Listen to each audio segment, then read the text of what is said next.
Yes, I know this is late. I know I promised to react to this video like 2 months ago. I think at least like 1 month ago. This video came out 3 months ago. But I'm like, fuck you, I'm still gonna I'm still gonna react to it. Yeah, man. Let's go. Here's our meal for the day. Also, interesting pick. We got 2023 was not the worst year of my life, nor the best year of my life, but without a doubt it was the most important year of my life. And I was gonna go into extreme detail on why that is throughout the video, but I decided on lightening up the approach to avoid an entire trauma What is dump this? and just make this a solid This guy's playing Prop Hunt. If you're wondering why I'm bringing this up during my segment for Barbie World, well, I need to start the video abruptly somehow and with a bot, because this intro is basically foreshadowing that this is the kind of video you're gonna have to sit down and marinate in, because I've got a pretty decent amount I'd like to talk about. I also want to discuss the eligibility. Oh, murder mystery. Real quick, as in order to keep this list as concise as possible, I'm limiting my eligibility to the year-end lists of the Hot 100, V30, and Revised projects. Oh, V30. Keeping these three lists. I'm a lazy fuck. I think I'm definitely gonna do a worse year this year. Not a worse year. Oh my god, a worse list this year, and most likely a best list. But I might just stick to the normal year end. If there's a song I really like, I would extend the rules. But I'm too lazy, bro. Like, if I'm gonna include like top like any song that hit top 20, like, and year end, or like any song that hit top 60, that is way too many songs I have to go through. You know what I'm saying?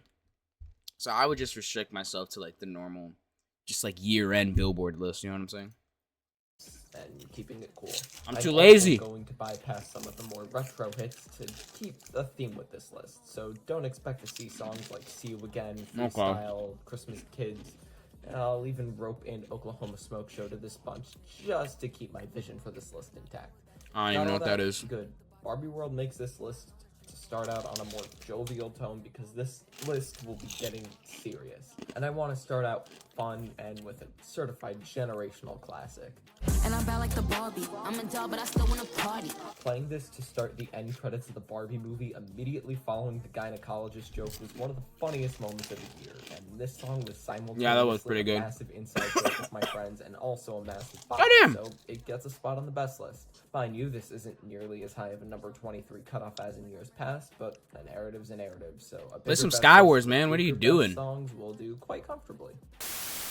Barbie World was definitely a certified classic, as is this. Louis Vuitton umbrella when I walk through the rain in the kitchen whipping chicken kind of bread like kind. I had Raising Cane's for the first couple times this year. It was great. I love Raising Cane's.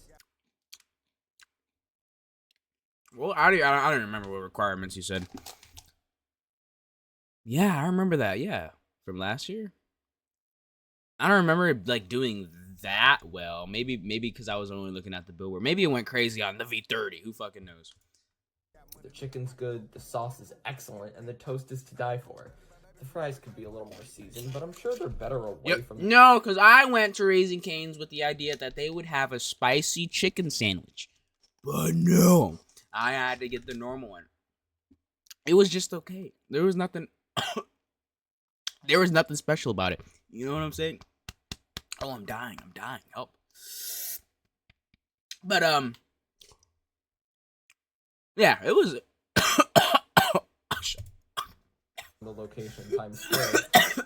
So yeah, Johnny Dang, one of the most fun buddy cuts of the year. Choppers and choppers, little bitch, I got a whole lot of that. We can still, I'ma kill ya. I got him falling down. There's something so infectiously joyous about a bunch of complete morons running around gloating about how their grills look like Johnny Dang's. And hell, they got rap's honorary king of grills to come back to the charts for the occasion too. I got ice all over my body looking like a snowman. Big rocks in the grill dancing like a slow jam. My chain's so heavy I'm walking like an old man. If you were to give me a bingo card at the beginning of the year of random artists who would come back and have charting hits in 2023, Paul Wall, better known as the People's Champ, would genuinely be one of the last artists I'd expect to be putting on there. If you don't already know who Paul Wall is, you might recognize him from this #1 hit from the mid-2000s. Rob the jewelry store and tell her make me a grill. Remember this? Probably not, but Paul No. Wall did have a guest verse on this. What it do, baby? It's the Iceman Pow Wow. I got my mouth looking something like a disco ball. He feels so 2000s, as does his namesake business partner Johnny Dang, which honestly, getting both Paul Wall on the song and Johnny Dang in the music video to boot is honestly an accomplishment. Both of their presences here honestly feel like a passing of the torch to that Mexican OT, who is probably the most Texan rapper possible to pass the torch of a hot Texan rapper down to, bringing the same infectious energy that Paul Wall did 20 years prior. Oh, and if you couldn't tell by the chorus, especially the back half of the chorus, that Mexican OT is a very skilled rapper. Yeah, he is. God, just rolling his R's. He's just Combining spamming, rap skills, goofiness, and spamming the coolness, rolling it of his represents R's, bro. perfectly to create one of my favorite rap hits of the year. Paul Wall getting a comeback is awesome, and I really hope that Mexican OT becomes huge this year. He's already a big favorite down in Texas. Has he and I become? hope his influence and fame spreads like wildfire over the next few years. He had another The hit. song's any I'm pretty sure. indication, the sky's the limit. In the leg, smoke that, long foes poked out, keep peas in the drought, get the money down south, feeling like Johnny Dang. Oh, yeah, there's this Brody guy on the song too. He's good, though he is the least memorable part of the song. A quick Google search only led me to his Facebook page, so odds are there's still a ways to go with the Brody lore. That's crazy. Oh, well, A Facebook that's page how is it crazy. Johnny Dang Not has even like a great song. Wikipedia. If you haven't listened to it, do that right now. So I see the Zach Bryan effect is finally taking effect full swing now. Oh. Oh. Okay. I thought I was gonna have to sit through another Zach Bryan segment, which I probably will have to in the later minutes of this video. But you know, we have something good here. Okay. I'm not saying, guys. I don't want you to think that I hate Zach Bryan. Okay, Zach Bryan is talented. I can appreciate the art that he's made. I just don't really care for it, honestly. I still don't get it. I don't get it. And I'm not sure if I will ever get it. But yeah, you look. Not getting an artist is one thing, but having people talk to you and glaze that artist for several times, just hearing the exact same thing. Oh, Zach Bryan goes into the details of blah, blah, blah, blah. It gets very tiring. You know what I'm saying? But I mean, look, that's my fault. You know why? Because my brain is too peewee to understand the machinations of Zach Bryan. So it's just unlucky. It's raining and I'm calling drunk. This song ain't good though. Folk is on the up and up again. Cool. If Noah Khan is any indication, this is only gonna be a good thing. I ain't proud of all the punches that I've thrown in the name of someone I no longer know. Noah Khan is an artist that just simply speaks from the heart and has millions of Spotify listeners that are there to hear it all, myself included. Dial Drunk is a heartbreaking song about Noah dunk-dryling his ex, knowing he won't even get a response, but just hoping the good outcome comes through. Now, weird situation for me, considering all the things I'm going to be discussing later in this video, but let's put that aside for now. This is Bro. heartbreaking and This guy's hyping up like the later part of this video, like it's about to be some crazy shit. Like what? gut-wrenching. Like You can hear Noah's messy pain laid all out. I don't know if I should be Everyone like can hear it, and confused for or folks I to should be also like narrate. scared. Like what's gonna happen on like the second half of the video? Like Why is Post Malone on here? I don't know. I feel like for a while Post Malone has just been doing side quests and no one's questioned it. Hop on a Noah Khan song? Sure. Run around. He just- everywhere he for just does what he flips wants, and man. giggles? Sure. Collaborate with He's a Harvey goat. and Morgan Wallen at the CMAs? Wait, what? Okay, never mind that last one, but you get my point. whoa. I do like What's wrong with that? Okay, yeah, we all know why the Morgan Wallen collab is weird. But I mean, nowadays, I mean, is it that weird? You know what I'm saying? Like they had I Need Some Help. That song went pretty hard. I can't even lie to you. So, I mean, this was 3 months ago, but yeah, I mean, like to see Post At the end of the Malone day, work now. Morgan He Wallen, looks much he's happier, always gonna healthier, have that on and off N-word stage. incident. But you can tell this man has had bad experiences. He that will never don't escape exactly it. leave him either. Which, I mean, So honestly he's deserved, fallen in but- love with a song for his fans to keep with for years, including on this incredible song.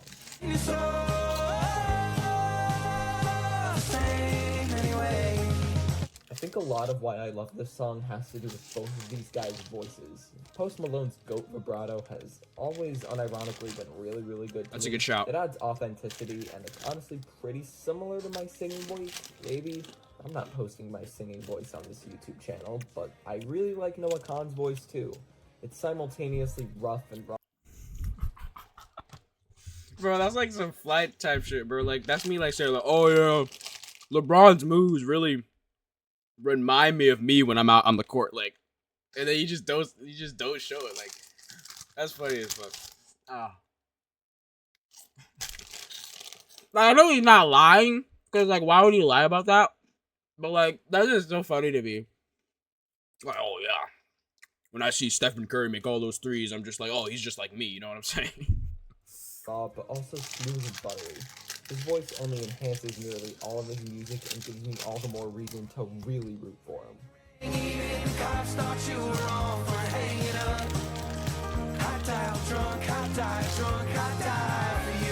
And for the record, this song would probably be a lot higher and in the more serious part of the video if the primary source What is the of serious on part this of the song video? wasn't alcohol related. If my 19-year-old ass hypothetically maybe possibly drank, the extent of it was a dumb college party that didn't get serious, so no harm, no foul there. Mike Gramps in Still college? Pretty damn great though. Damn, Oh, Unc. Just a fair warning now, Sixth Season is not on this list. Not to say it doesn't deserve it, it really does. It's more of a but I think 2024 for hit, now, no? Saving it for 2024 is Yeah, probably yeah. a better idea. That's what I'm talking about! That's why he's the MVP! That's why he's the GOAT! I ran out of napkins. Wait. Está mal, porque me seduce como animal. Ninguna sube nada al Instagram. Solo disfrutan. This is probably going to be the shortest segment of the Don't get it. entire video because I have I don't get it. genuinely the least to say about it. This is just a really excellent Peso Pluma song that I really want to bring light to because it got completely cucked out of a year-end spot on Billboard, yet made the V30 year-end and top let's see 50 this. on the Wait. revised list. Another massive shitter move by Billboard. Good job, you fucking morons. You fucking suck. What were you doing? Wait. Hold on. We're not gonna, like, Morons. skip over that gameplay. Massive shitter move made the V30 year-end and top 50 on the revised list. Another massive shitter move by Billboard. Good job, you fucking morons. Mike Gramp, 1v1 me. But On Minecraft. This is overall just a very well put together Actually, song. don't. You will Melodies regret great, it. the boys You will are just regret it. doing their thing, and the lyrics, I don't know what they're saying since I'm not a Spanish speaker, so it doesn't matter. Despite being a worse version of Ella Baila Sola, oops, spoilers, it still gets the job done to the point where it winds up on this list. Does that say more about Ella Baila Sola than anything? Yeah, so I'll save everything for later. Moving on. Okay, before this next one, let's sit down and think about what are the elements of a song that make it good. You Okay. could say the production, lyrics, Okay. melody, vocals, and Yeah. subjective enjoyment are all basically the main factors that go into liking a song. However, sometimes it's never that simple, especially in this community. A lot of songs that blow up usually have some baggage attached to them, whether it be the personal life and actions of the artist or producers behind the song. Does it? I mean, some baggage. This might be escapism, by the way. But baggage? I wouldn't say so. Well,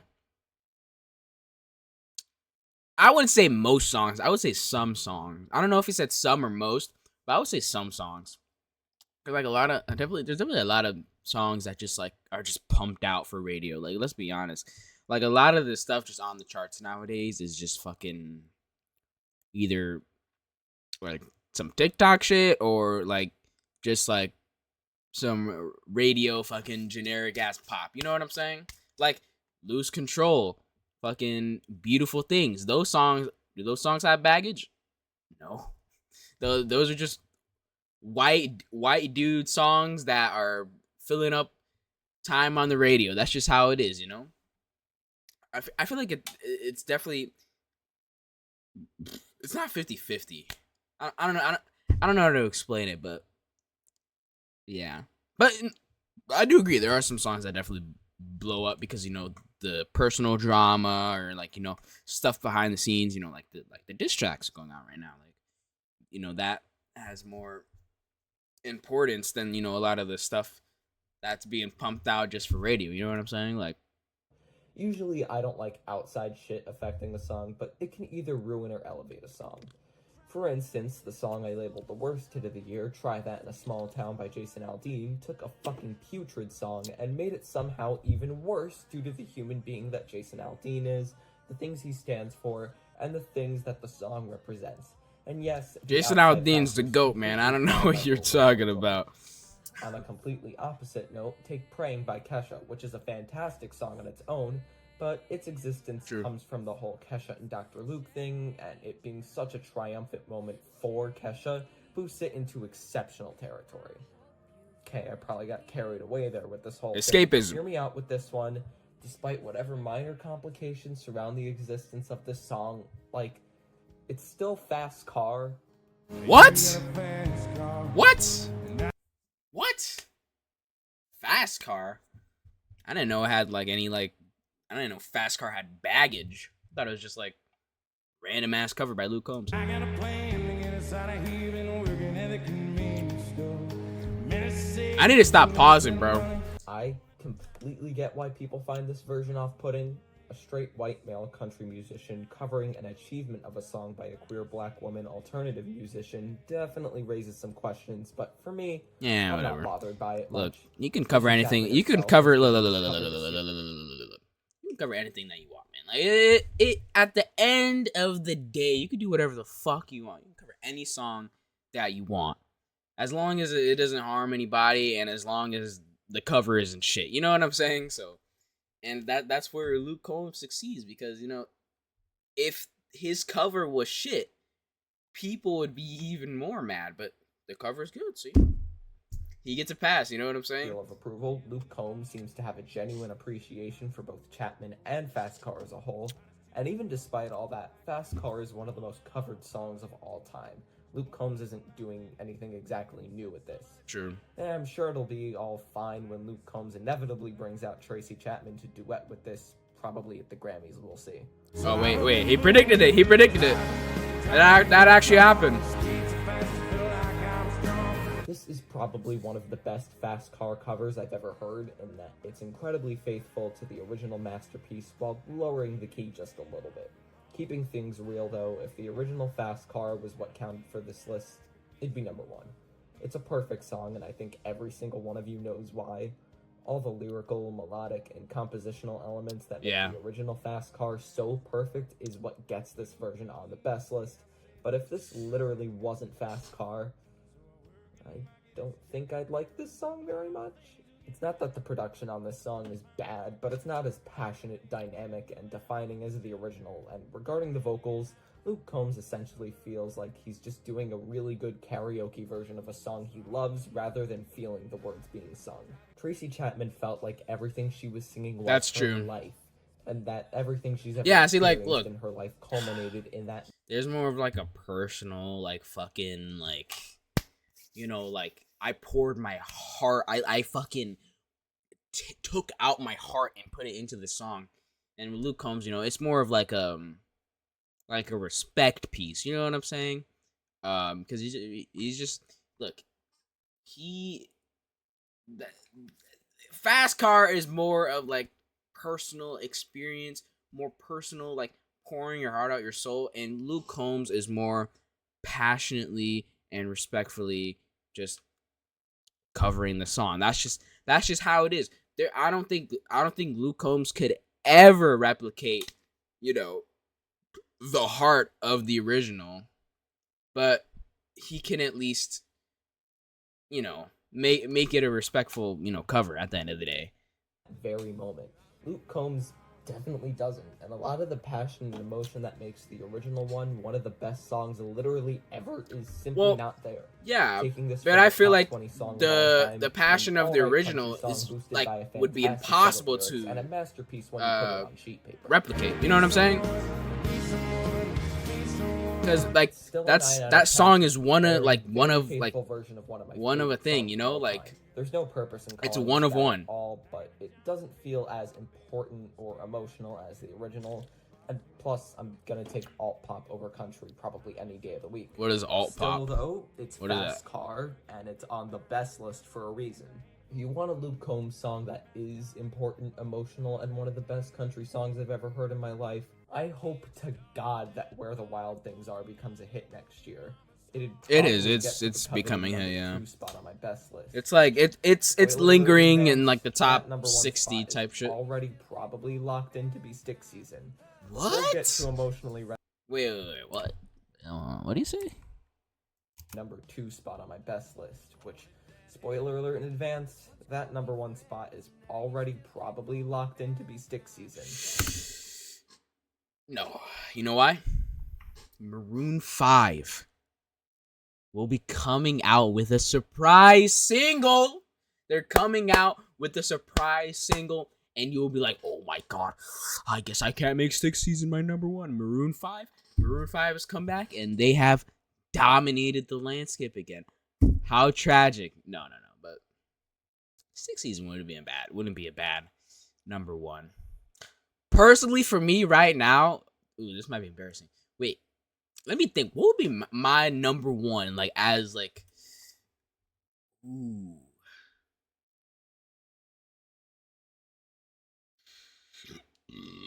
Okay, it would be between "Selfish" by Justin Timberlake. Yes, I'm not kidding. And "The Beginning" by DJ. I think "And the Beginning" might edge it out just a little bit. But you'll have to see how I feel at the end of the year. You know what I'm saying? But we'll get to emotionally resonant country songs later on in the video. More on topic. Zach Bryan, oh, the music from this year. As America got to know and fall in love with the genre, I did too. I've been bumping a lot of Regmex this year and have seriously been enjoying it. And I've also been picking up my favorite and least favorite artists to cross over. The big one, Peso Pluma, I have generally mixed thoughts on, leaning positive, and for the most part, I really dislike Fuerza Regida, and I think you know where the rest of this is going. See, this one's good. I think this is a good one. Not like all of them are bad, but a lot of them I just don't like. It's just like same shit. You know what I'm saying? Like, honestly, it's just all the same shit to me. But this one, you know, I can see the appeal. You know what I'm saying? Also gonna be I can see the appeal. Entry, since I think my thoughts on the quality of this song are pretty self-explanatory. In the weirdest summer of my life in 2023, this song made me really, really happy to listen to. There's something so joyous about how Payo Soli sings this song. Oh, and Bad Bunny too, for that matter. Why is Bad Bunny here? Dunno. Not complaining, obviously. Crossover. Like he's having the time of his life on this song, more so than honestly any song on his latest album. But Didn't this song debut like in the Regardless, top though, 15? This one requires little explanation as to why it's on. Let's the be list. honest, it wouldn't have debuted that high Honestly, like if I made this without video Bad a Bunny. month later, I mean, let's just be probably 100% honest with slap this down the ourselves. list and put Fiend by Travis Scott on there. Just a seasonal thing, really. It's What? winter. I'm not gonna really listen to this song of all songs at this time of year that much. Still, incredible, and this is probably one of the songs on the list with the least flaws about them. Even some songs as high as, like, number 2 on this list, I could reasonably point out a couple things wrong with. This, I can't really think of anything wrong with it at all. It's just a perfect song that happens to be the last song on this list before things get serious. I think oh my god, I forgot. Loico. Loico had a good segment on that song. Go watch their video on that. It was like top 10 best. Yeah, it was like their top 10 best hit songs of 2023. That's a good video. Go watch that. So now we're getting into the. They had a good actual segment on that song. video, and I'm just gonna put up a huge content warning for all the following timestamps. The rest of this video. What the hell? Okay. So how I What would type of describe songs? 2023 as a year for me personally, well, the biggest thing I can say about it is graduated high school and went to college. Ooh, you mother. I hate thinking about graduating. So I actually like genuinely despise the thought of graduation. You know what I'm saying? Like, you know, we all wanna graduate. We all want school to end. But at the end of the day, I already know I'm gonna miss it, you know? And it's sad. Like, I'm only a sophomore, right? But like, it's just like, you know, sad to think about, you know, like my childhood is almost officially over. And that's depressing. Great, that's a huge and important That's part depressing. of anyone's life, and it was a necessary and formative. But it's also important to know we can't dwell on the past. We have to think of our future. You know what I'm saying? Like, you can think about, oh fuck, when I was 12 years old, my life was so good. Like, I didn't have to think about this and this and this. But how can you make your own life better in the present right now? You know, you can think about fun times. You can think about, you know, how good it was back then. But at the end of the day, how do you feel in the present moment? What actions are you doing in the present moment? You know what I'm saying? Change for me. Wise that words started from impacting Noah the rest of my Reactions. life. Cool. But a lot of deeper things happened this year that made 2023 the most important year of my life. I'll get into what, or rather who made that the case probably in a couple Ooh, entries from you got a now. little But girlfriend, one okay. of the main themes of my year Well, oh, this boyfriend. year Oh, was, I don't judge. 2023 was the first real year I knew exactly what that felt like, and coincidentally, it was the first year that people actually had crushes on me, which is a weird thing to say. Wait. No. Oh, no. Mike Ramp. What is wrong with you? This guy's just yeah. This guy's just flexing on us at this point. Like, there's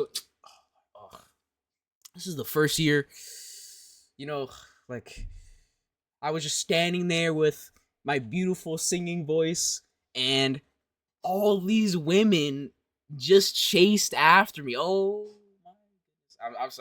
I'm sorry. I'm look. I'm mad because I'm bitchless. That's just how it is at the end of the day. You know what I'm saying?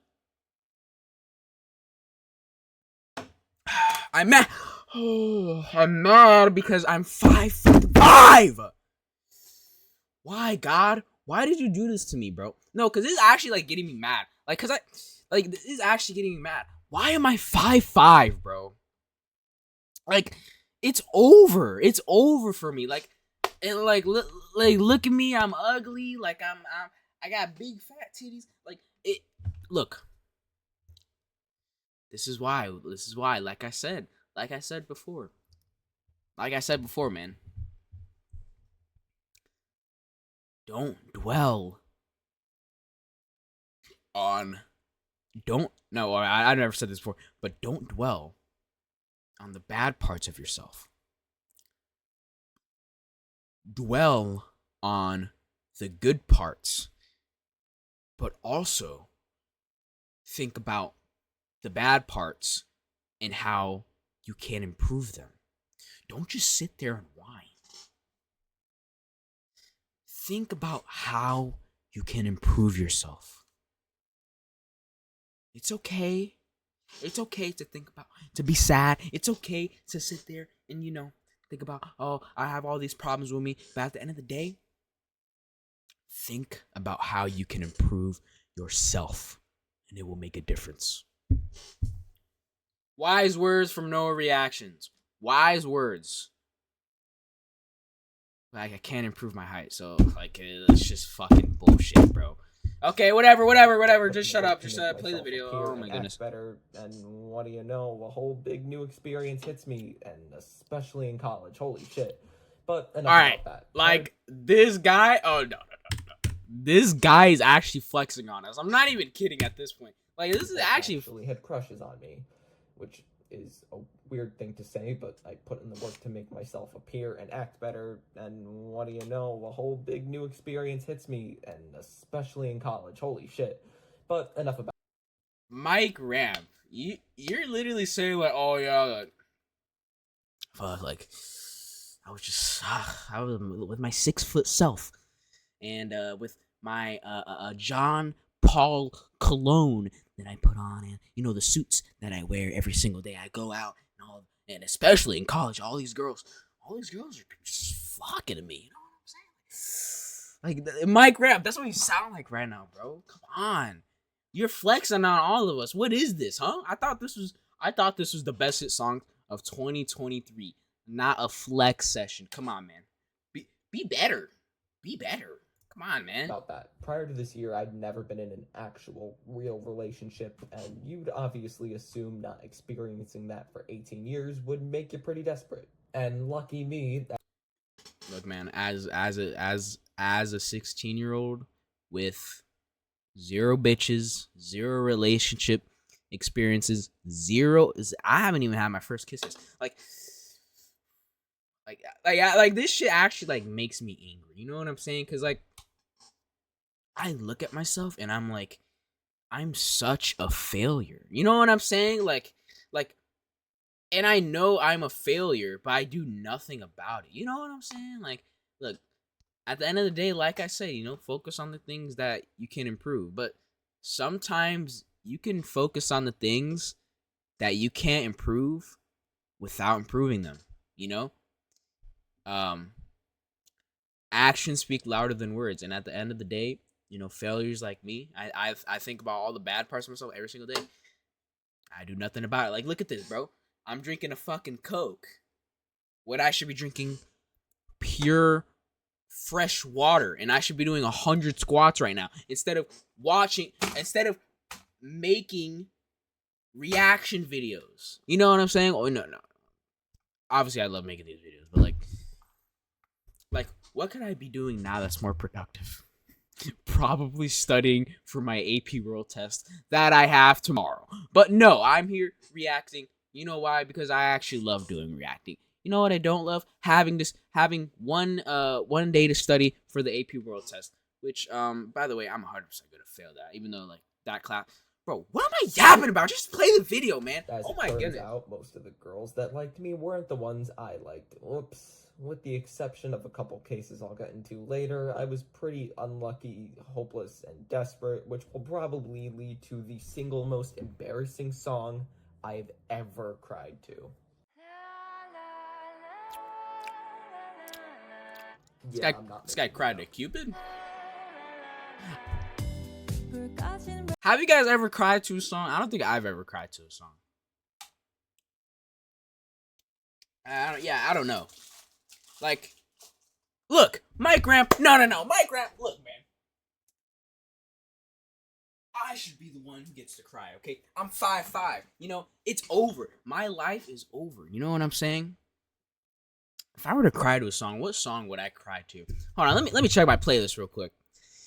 Let's see. Wait, let me pull it up for you guys. You know, let's look a little thing here. Oh wait, okay, wait. It's kind of. All right, wait. All right, look. You look my messy ass room. All right, so we got like what song would I cry to? Let's see. So definitely not this song. Oh my goodness. Let me. No. Maybe this one. No. Maybe this one. Definitely not this one. Maybe. You know what? I'm gonna get a girlfriend one day, and they're gonna like John Mayer, and we're gonna break up, and then I'm gonna play John Mayer, and I'm gonna start crying. You know what I'm saying? Like, oh, Edge of Desire. Fuck, that would definitely like if I ever like got into a breakup, this would be the song. Like, this would definitely be the song. Let's go to this one. Break-ins? Ooh. Deepfake is pretty. Deepfake is. Okay, definitely not this song. Uh, definitely not Morgan Wallen. If you're crying to Morgan Wallen, maybe like old Morgan Wallen. I don't know, cause I don't know, cause people say Morgan Wallen like when like his older stuff is good, but I don't know. Definitely not his new stuff. If you're crying to Morgan Wallen's new stuff, that is insane. Um,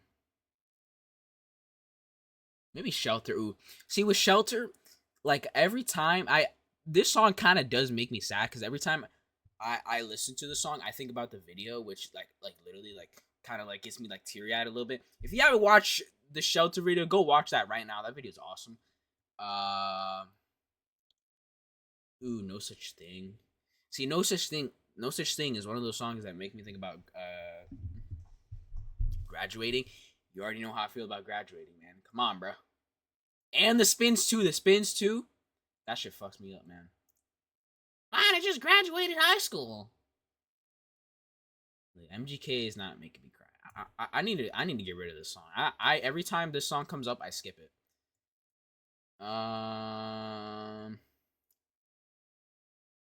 Maybe a BB Doobie song. No, not really. Yeah, none of these songs I would cry to. definitely not this one.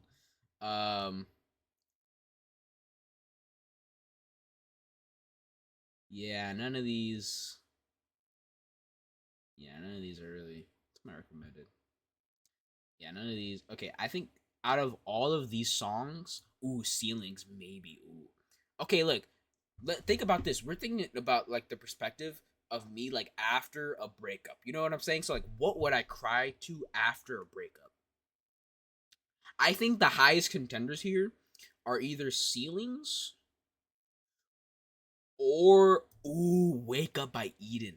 Look, I think a lot of this also depends on does your partner have the same music taste as you? Because like if you're in a lot of relationships, a lot of different relationships, they have that one song. You know what I'm saying? So like that's I feel like that is just like how I feel like you can cry to like just like crazy songs like Cupid. Like look, I'm gonna predict like Micro MP probably in this relationship probably listen to this song a lot, or I don't know, but yeah, honestly, look, you could cry to any song. You could cry to Odatari, man. Like as long if you have a baggage behind a song, you can cry to any song. Honestly, let's be honest. Wow, I'm yapping so much. All right, guys. 37 minutes in, by the way, 37 minutes into this video in only 60 minutes. We're cooked. Like, this video has just been me, like, complaining. Like, what's with the negative energy that I have right now? You know what I'm saying? Like, I need to meditate or something.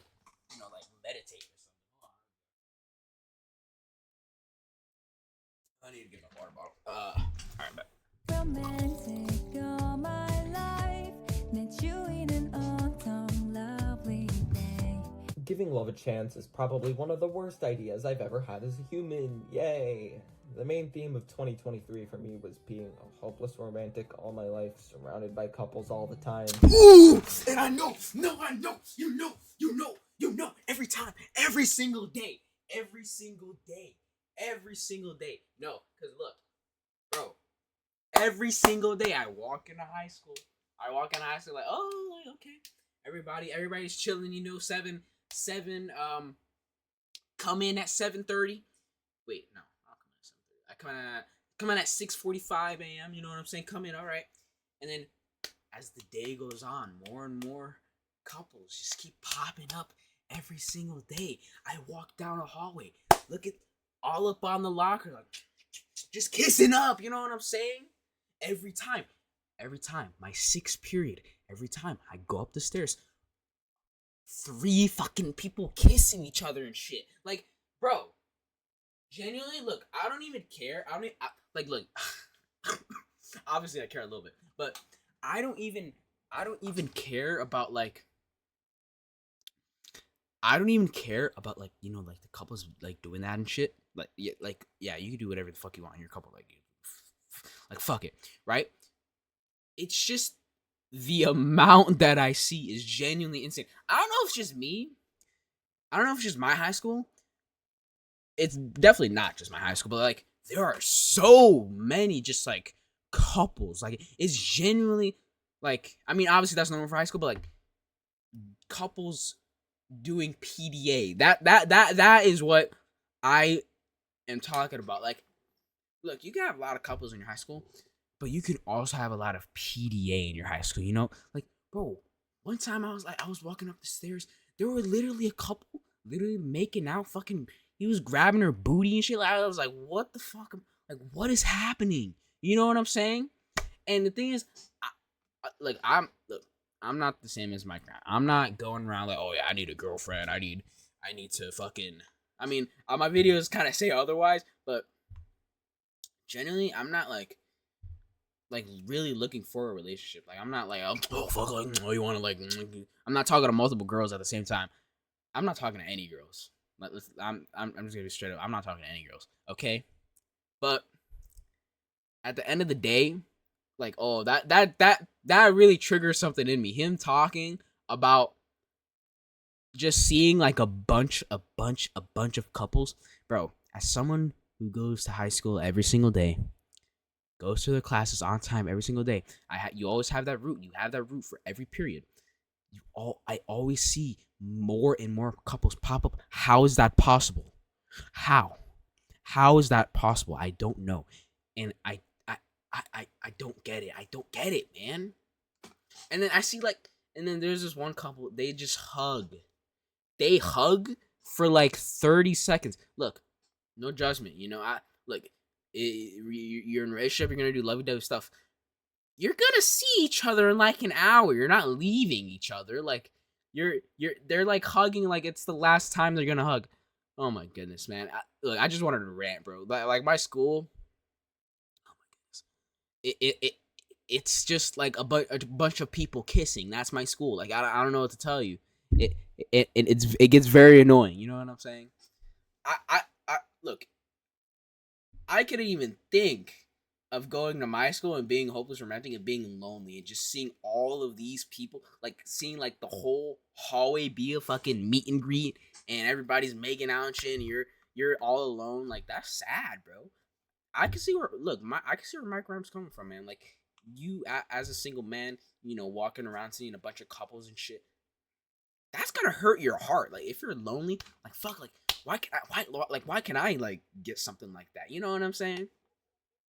But I'm just annoyed by seeing it. Like, I'm not looking at I'm not, you know, looking at you when you're like kissing and, you know, glancing at you like while you're kissing and being like, oh yeah, I want that. No, I'm thinking like, why have I seen this 57 times today? Like, unpause the video. No reactions, please. Unpause the video. Yeah, story of my fucking life. The main theme. Unpause the video, please. Oh my goodness. Hopeless romantic. I need to chill. I actually need to chill. Couples all the time. I need to chill. Yeah, story of my fucking life, dude. I'm not gonna dump all about my love life this year because honestly, watching a 19-year-old venting about his problems on love on the internet is enough to get someone to click away. But no. I could listen to you talk about that all day because I can see where you're coming from and a lot of the situations that you're talking about. Be on this. Come on, Just bro. Look at some of the lyrics, and you should be able to put 2 and 2 together. I'm feeling lonely. All right, but like, hold on, but wait. And also, the song makes me mad because these women are literal models, bro. Like, look, bro. Look. Professional dancers, models, even though, you know, they had that little, they have the, you know, controversy of them being exploited by the label. Fuck that shit. But like, bro, look, it sucks being single and being a hopeless romantic. Yeah, I'm not hopeless romantic. It sucks being single and being hopeless romantic, but at least like you're attractive. You know what I'm saying? Think about the people who are ugly as fuck like me, bro. Look, I'm not conventionally attractive, right? Think about the people who are alone, hopeless romantics, but also just aren't conventionally attractive. Like Think about that, man. Like, look, you're lonely, but I can 100% tell you, these women are beautiful. They could easily go outside and get 10 boyfriends at once if they wanted to. Let's be honest. And, like, I feel like as a member of the ugly community, I feel like there's a lot of people who get easily offended by this stuff, man. You know, like, look, you're all lonely and stuff, but you could go out and have 100 billion men follow you around because of how gorgeous you are. I'm here all alone, single, and ugly. Nobody wants me. Nobody wants me. And I have the need, but that need won't be fulfilled because of my genetics or because of my unfortunate situation. You know what I'm saying? It just sucks, you know? I'm yapping, bro. I'm yapping. I can't stop yapping. I gotta stop. I actually have to stop. Isn't that the fucking truth? Like, look, bro, these are literal superstars. Oh, I mean, fuck you too. Not really anymore, but, you know. But also, I'm using more, like, that K-pop group, I'm using 50/50 more as, like, an example, because, like, I don't know. Well, I mean, they can also, like, not be speaking from experience, because, like, who wrote that? Did they write that? They probably get their shit written for them. Do most K-pop groups get their songs written for them? That's what I want to know.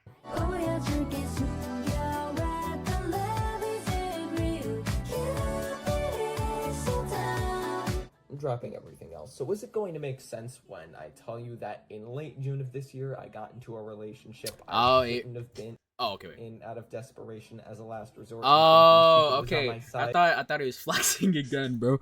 I was like, oh, guys. I know you guys aren't gonna be surprised, but I did get into a relationship. Okay. Does it? I thought it was gonna be like that. Okay. This song fucked me up a couple of times. Does it make sense why this sellout New Jeans ripoff made the best list over all 3 eligible New Jeans songs? Does it make sense why this video? I guess, yeah. In a serious direction. But also for me, I feel like all the New Jeans songs are just better than Cupid. That might be a very hot take, but. Yeah, OMG, Ditto, Super Shy, all those songs absolutely clear. Let's be honest. I'm going to get into the details of this relationship that ended up. But this is more of a personal pick, no, for him. As more songs uncover more comparisons to the situation. Yeah, strap in, folks. This video is going to be a video and a third. Also, before I start spilling my guts out next entry, I just want to say free my girls 50/50. Yeah. There's nothing wrong as they're getting abused physically, medically, and financially by their label and forced to make music well below their standard, and they sued them, and their label unfortunately pressured the group into literally disbanding. So yeah, F's in the chat for 50/50, guys. You know, if there's anyone working in pop music I can count on to both make fun of for being washed and praise the hell out of for being peak, it certainly is Post Malone. I hate that you're right, bro. Like, why are you right, bro? It's like, ugh. Okay, but like, he might be. Post Malone's having a comeback this year. Let's be honest, guys. Beyonce feature,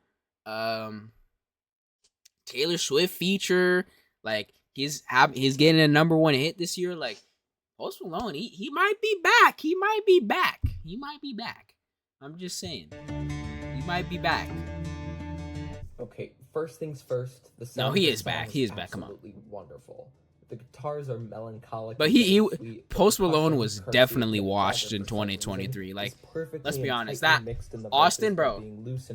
Post Malone releasing on the same day as Utopia is probably one of the most unfortunate things of all time. Let's be honest. In the chorus, there's a bunch of random noises in there for some reason that just kind of work on their own. And I already discussed how I really love Post Malone's goat-like voice earlier on in the video, and it being more subdued here only adds to what makes this song sound special. The breakdown after the second chorus also sounds so genuinely special and comforting. And that alone would make it one of the best hits of the year.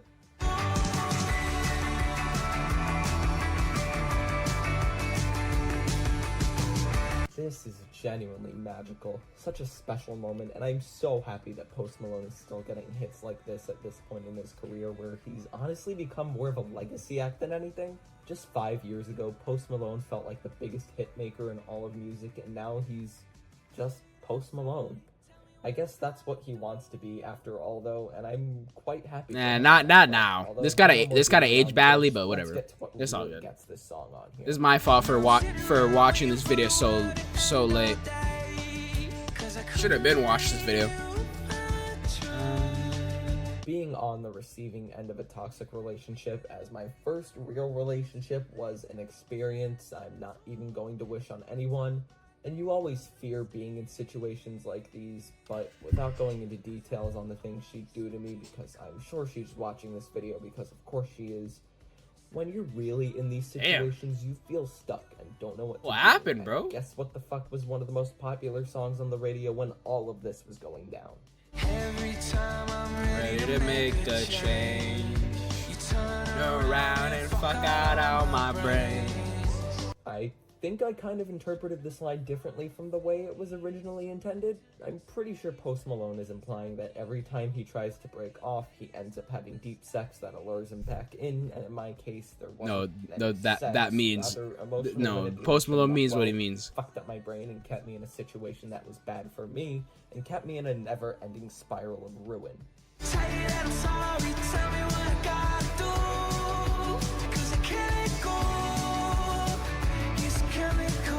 Oh yeah, and in situations like this, not only was I made out to feel like the bad guy, apologizing for things I wasn't at fault of constantly, but not being able to let go because my brain kept telling me that this is what being in love is, despite the fact that it Damn, really bro, isn't. that I sucks. didn't really know what it meant because it was my first real experience. It was the only That's time what I sucks, ever bro. felt That's what sucks about dating. Like, you gotta have that first real experience. Well, like, look, you don't. I don't, like, look. I feel like you need to have like some like sort of like experience, like to really is like because nobody really truly no that's a lie. I was gonna say most people truly like don't know like the like experience of having like a relationship, but that's just wrong, right?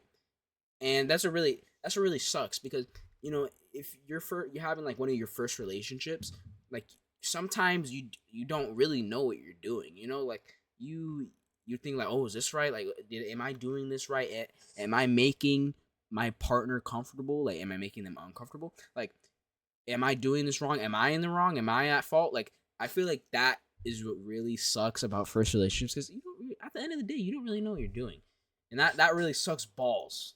real, etc., etc. But I have no experience, so I'm good, man. Turn back now. Whoops. On second thought, actually, should I have put this song higher? Nah, I can recognize a couple. Morning is better. with it. Morning is better. I'm just saying.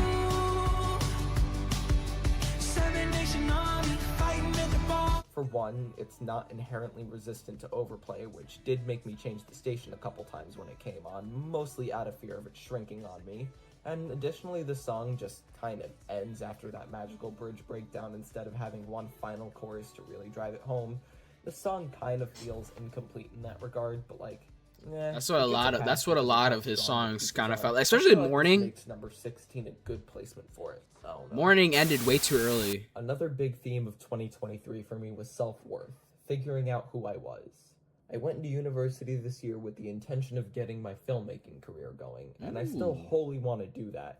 However, I faced my own struggle this year of questioning whether or not it was worth it to put myself out there to make something of myself.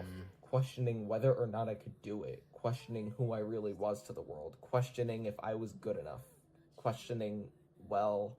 What I was made for. What was I made for? It's gonna be really funny justifying my emotional resonance with this song as something entirely personal, and my justification for this has nothing to do with the way the song was intended for the movie it was made for. What Was I Made For by Billie Eilish is used as the emotional centerpiece in one of the most blatantly on-the-nose feminist movies of all time. It's used to uplift Yeah, women that- both no, in and that- out of the that- context of that the Barbie movie was which actually, I will like, reiterate, is crazy, one of the like, biggest just achievements in film of the year, and crazy it's a feminist. delightfully fun and well-made piece of cinema, and I have a high respect for both the movie, song, the theme. Which is song, nothing and wrong the with that. People behind it, used in Like, probably like, the movie's best scene. At the point, the point where I was like, okay, this is just like the most like feminist hashtag feminism movie ever was the entire monologue with the mom. I'm pretty sure it was with the mom. She went on this entire monologue about, you know, the struggles of women and, you know, like all that. And I was like, okay, I understand I understand what's going on here. And, you know, I think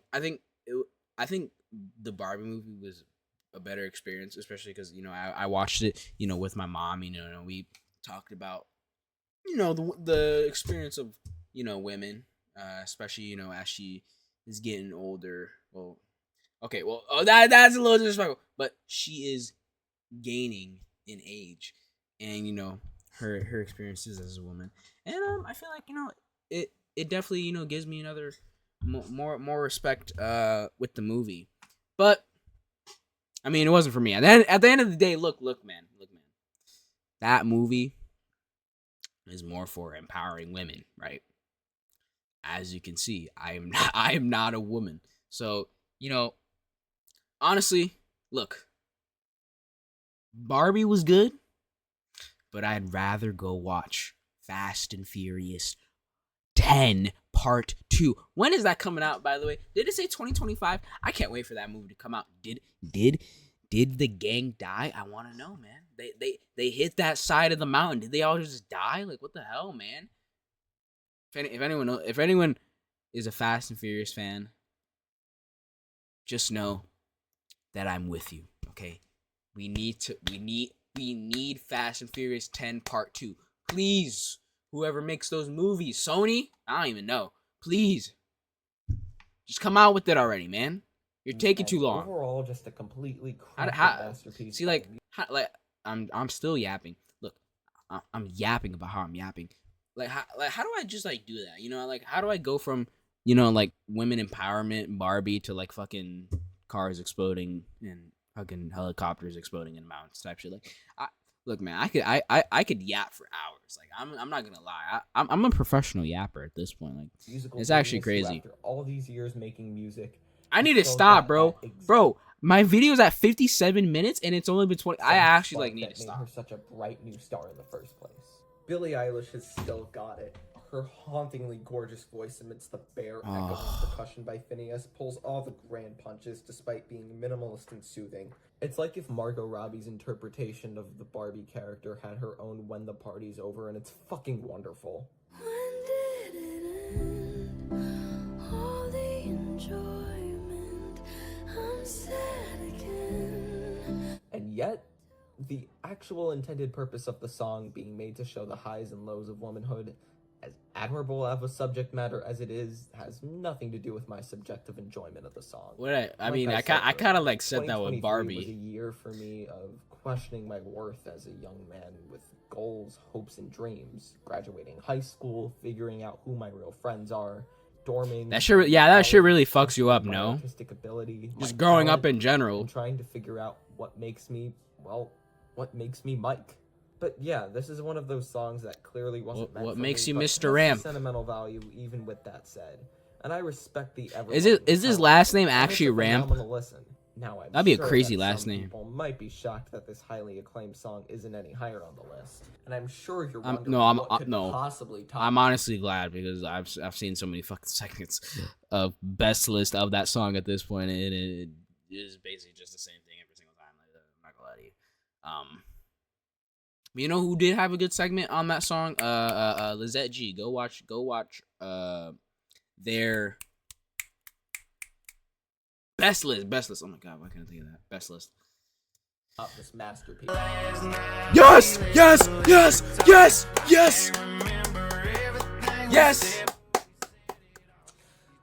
Mike Yeah, Ramp, got some explaining. the goat. No. Pop the champagne, pop champagne. Pop champagne. Let's go, Minecraft. Officially part of the club. He's part of the club. It's official. It's official, you know. See. This one. Yes, I get why this song is absolutely hated. Yes, I get why everyone. The amount of times I've said like that sort of like words about like just me defending Last Night, bro, is actually crazy. You know what I'm saying? Upset that it spent 16 weeks at number 1 on the Hot 100.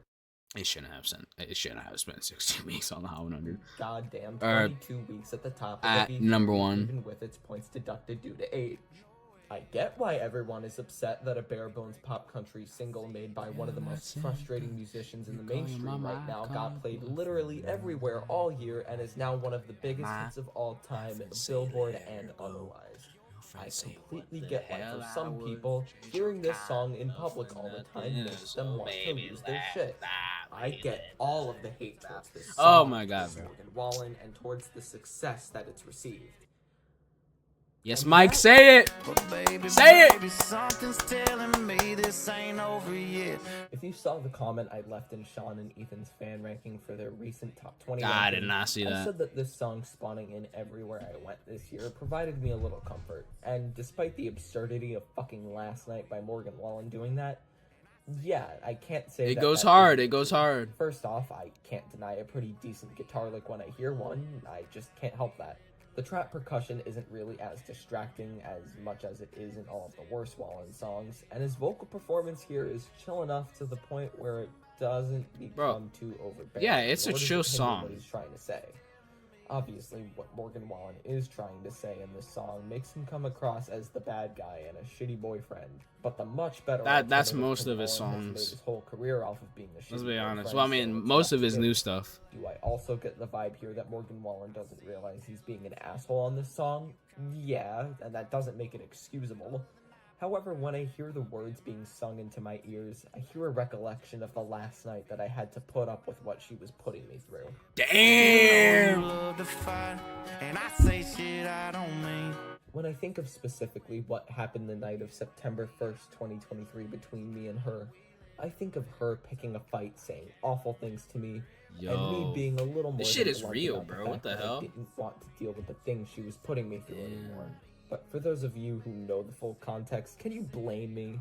You told me that you wish I was somebody you never met. Can't relate. But baby, Never been in a relationship. telling me this ain't over yet. You know, it's kind of funny. She did so many horrendous and manipulative things to me in our time together, and she certainly Damn, bro. tried This to guy stand up like for dated herself. like That's what fucking people Medusa like or to something. do, Like, obviously, but even I knew in that moment she wasn't done, and I knew the aftermath of everything that happened after that night would grow into something much, much darker. You call your mama, I call you bluff in the middle of the night, pull it right back up. Yeah, It was my so my totally friend say flattering let trying her to go. sleep and waking up to tens of notifications demanding I show up to a train station to do God knows what drugs were in play there. Just hours after telling Yo, me no, I no, was no. horrible. This guy dated a villain. What the hell? Who is this guy dating, bro? That is crazy, bro. Look, I'm not putting up with that. I'm not gonna. I mean, I might put up with that. I don't know. Look, honestly, look. I mean, honestly, I don't know, cause I can't say for myself. I've never been in a relationship. Look, I don't know. Look, I feel like you can't comment on things, you know, like oh yeah, I would never do that. I would do that in that situation. I feel like you can't really say that because like you've never been in that situation. I'm kind of talking about myself right now, but like, bro, who is this guy dating, bro? What the hell? Fucking got an evil like woman. Like, what is this? Person who should kill myself. You know what? I won't give any more details on exactly what happened that night and the next few days after that, but trust me, I'm not fucking forgetting it. Sure, I may sound bitter, but this song is a perfect way for you to healthily process that bitter emotion with the situation. It doesn't provide the needed clarity and triumph for it, though, and for that we can easily turn to... Pa' tipos como tú, pa' tipos como tú. It's pretty cool that a Bizarre App music session finally crossed over to the American charts and made the Billboard year-end list. Even if it After took spilling over the 53? tracking period, you know what? Worthy sacrifice and whatever. Is there It's actually amazing to 53 see of them? Bizarre App on a Billboard That is year-end crazy. list. And more importantly, Shakira's fucking back, baby. This is such a fantastic moment for Shakira. Years of being a well-respected figure, but still more of a legacy act, comes off True. of one of the best half of a Super Bowl halftime performances ever, divorces her asshole cheating husband, commits tax fraud like a goddamn boss, and hops on a revolutionary producer's follow-up to his crossover breakthrough to give him the biggest mainstream success he's got yet. And obviously, it's fucking Oh, fantastic. Sky Wars, man. What are you doing? This guy's playing Death Run? Some people call the hook a little weak and just kind of phoned in, and to that I have two arguments. A, it's called improvisation, it's a freestyle obviously, and B, it's good, it's catchy. Shakira's putting her all into it, fucking owning the shit out of her ex-husband and the homewrecker he cheated with, cleverly crafting the lyrics around their fucking names to give Shakira the biggest moment of clarity and triumph. Yup. Because at the end of the day, she's Shakira. She knows she's worth more than some cheating asshole, and she overcomes it all immediately to garner her biggest hit in half a decade. Immediately followed up by TQG being even bigger like a month later, but we can ignore that because that song's kind of mid anyways. True, I get it with that. That's kind of true. It's not mid. It's But okay. there's It's okay. one It's okay. primary reason that this song is on the list, and that's because Shakira's attitude on this song is so damn validating. She's such a queen and is so fucking powerful and confident, absolutely cooking her ex and his new wife, which honestly, fucking get him. I wish I I'm had the sorry, I'm confidence just to name thinking drop about, the like, girl who all the completely stuff I gotta ruined do my life tomorrow. this year on Oh. this channel, and totally not in my new Ranked Down Discord server. Oops. Shh. That Discord aside, server? though, Oh, I gotta join Zara that. 53 is one of the biggest triumphant moments of the decade, not just in popular music, but in popular culture as a whole, and the sheer clarity of it all and coming out of just such a shitty situation. Wait, is it very Patreon much only? Does this guy even have a sacrificed her Patreon? life. I don't even know. God damn, it's inspiring. This isn't just a song, it's an achievement, and it's somehow only number 13. Yeah, maybe this year wasn't so bad. Upon further reflection, I thought this one actually felt out of place on the list, but let's take a step back for a second. How did I get into the mess I got in over the summer? Well, like I said, she was my first real relationship and my Okay. first kiss, and just for a moment Damn. before it all went First kiss. downhill, things felt blissful and perfect. Yeah, because Well- that's the honeymoon phase. Look, especially in high school, you can definitely tell that there are so many like couples like in that honeymoon phase. After like 3 months, 2 or 3 months, I know like women that have a 3-month rule, but I mean honestly, it kind of might be real because like I can't like I have friends. You know, obviously I've been in relationships. They don't last long. I mean, obviously they're high school relationships, and he's like more in college. But I mean, what he's 19. It's kind of almost the same thing. But like, yeah, bro, honeymoon phase is real, bro. Honeymoon phase is real, bro. Everything is all smiley and rainbows, and then shit gets real. What I've seen, that shit is real. I don't know what to tell you. Also, this song is goated. There's something so blissful and bittersweet about this one, even if the genders are swapped and the situation of the song was more reminiscent of a once-in-a-blue moon hookup rather than a really sweet. Can she make like good songs like this again? Because I listened to that new album. I listened to like 6 songs after the new album, bro. That shit was like just hella mid, man.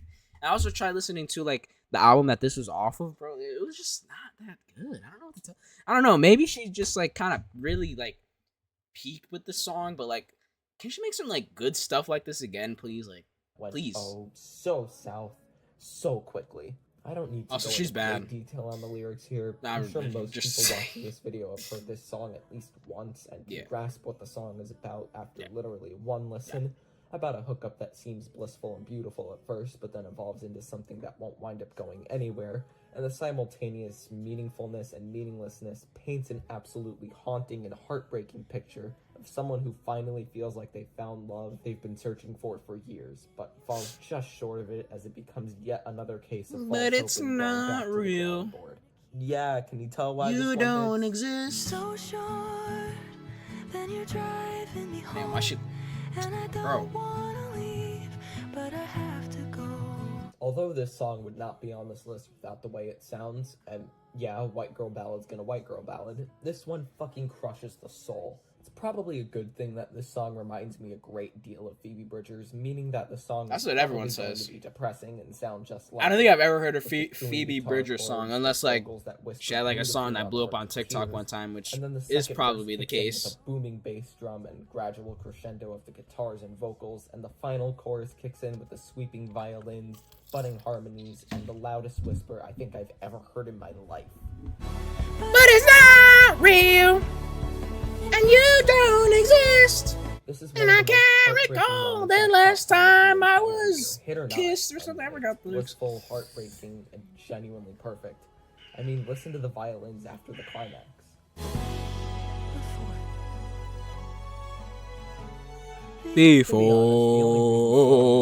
Before.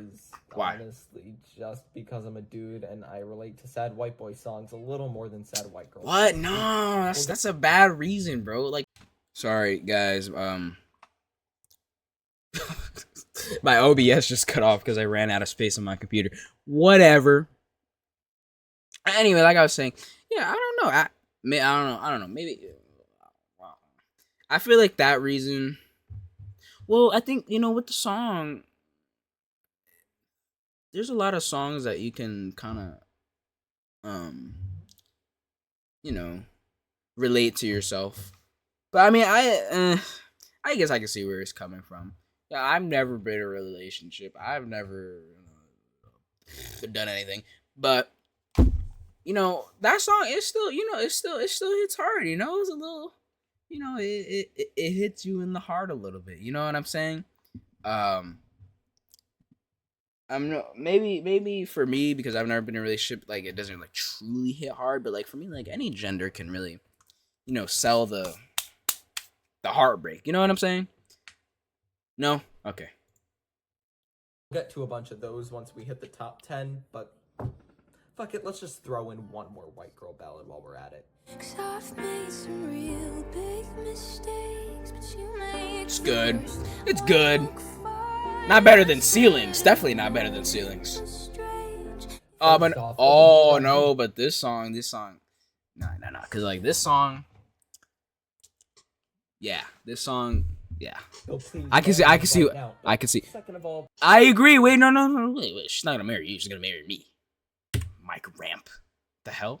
You're the one who's 6'6" gets all the women in college. Okay, let me get my chance for once. You know what I'm saying? One look fine. This guy's taking all the women. What the hell? What's wrong with this guy? This guy's first off, Olivia Rodrigo, please marry me right no. now. Don't marry him. Second of Marry all, me. People seem to not like this one for some reason. I know that people shit on Olivia Rodrigo for, I don't know, being a young woman or something like that. But, like, she makes perfect music, so I literally don't get the problem here. But, yeah, anyways, Vampire is a near-perfect ballad, combining literally everything I loved about Olivia Rodrigo in 2021 and blending it perfectly into this song. Every girl I ever talked to told me you Eh. them crazy. God. I don't know, but I like I like Sour more than Guts for like the whole Sour. I think it's also kind of just like a bias,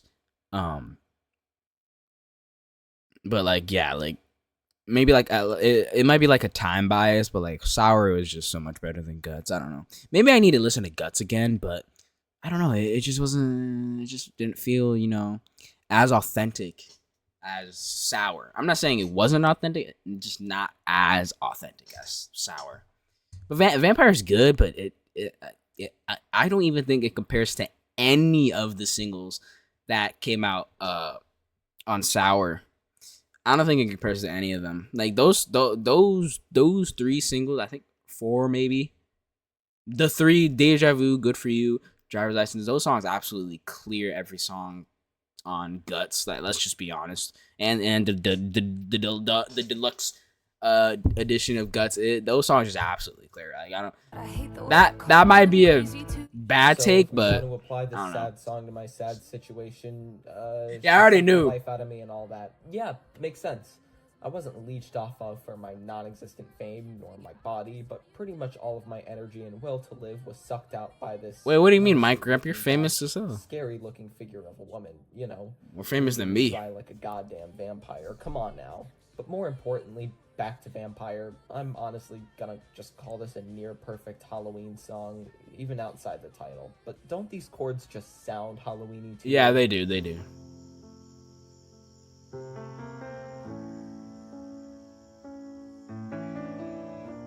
That's my girlfriend, by the way. The first verse is a near She perfect DM'd me on Instagram last night. ballad, quite Yeah, it's reminiscent nothing of too songs crazy, like but- Driver's License, but a slightly more retrospective and full grasp on the situation than Driver's License, while maintaining that teenage immaturity despite all of the growth Bro. she's displaying. Why Even does my vocally, camera she keep sounds a lot freezing? more mature while also displaying full teenagers, much more self-aware now than ever, and the chords are just, oh my god, I love the chord progression of this song so much. The composition of this song, the way the melody plays off the crescendo, and the drama of her voice in the production, and this part, oh my god, it's such a perfect way to end the entire stanza. So different parts as you sunk your teeth into me. Bloodsucker, fame fucker. This solidified for me that Olivia was back and better than ever, with the second verse being a more percussion-heavy and dramatic version of the first verse, with more individual moments of Olivia's vocals being absolute earworms. The introduction of the backing vocals added depth to the song that is needed, and an explosive second chorus leading into the moment I knew right away that this would be on the list.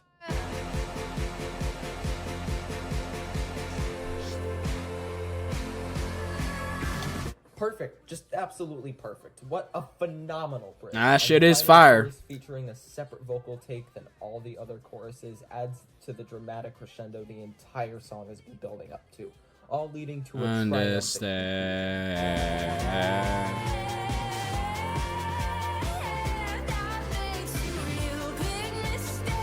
pure perfection. This song is so messy, yet so put together, and it shows the messiness of post-breakup reflection and the exhaustion that comes with it, and bleeds it out all into this perfect little song.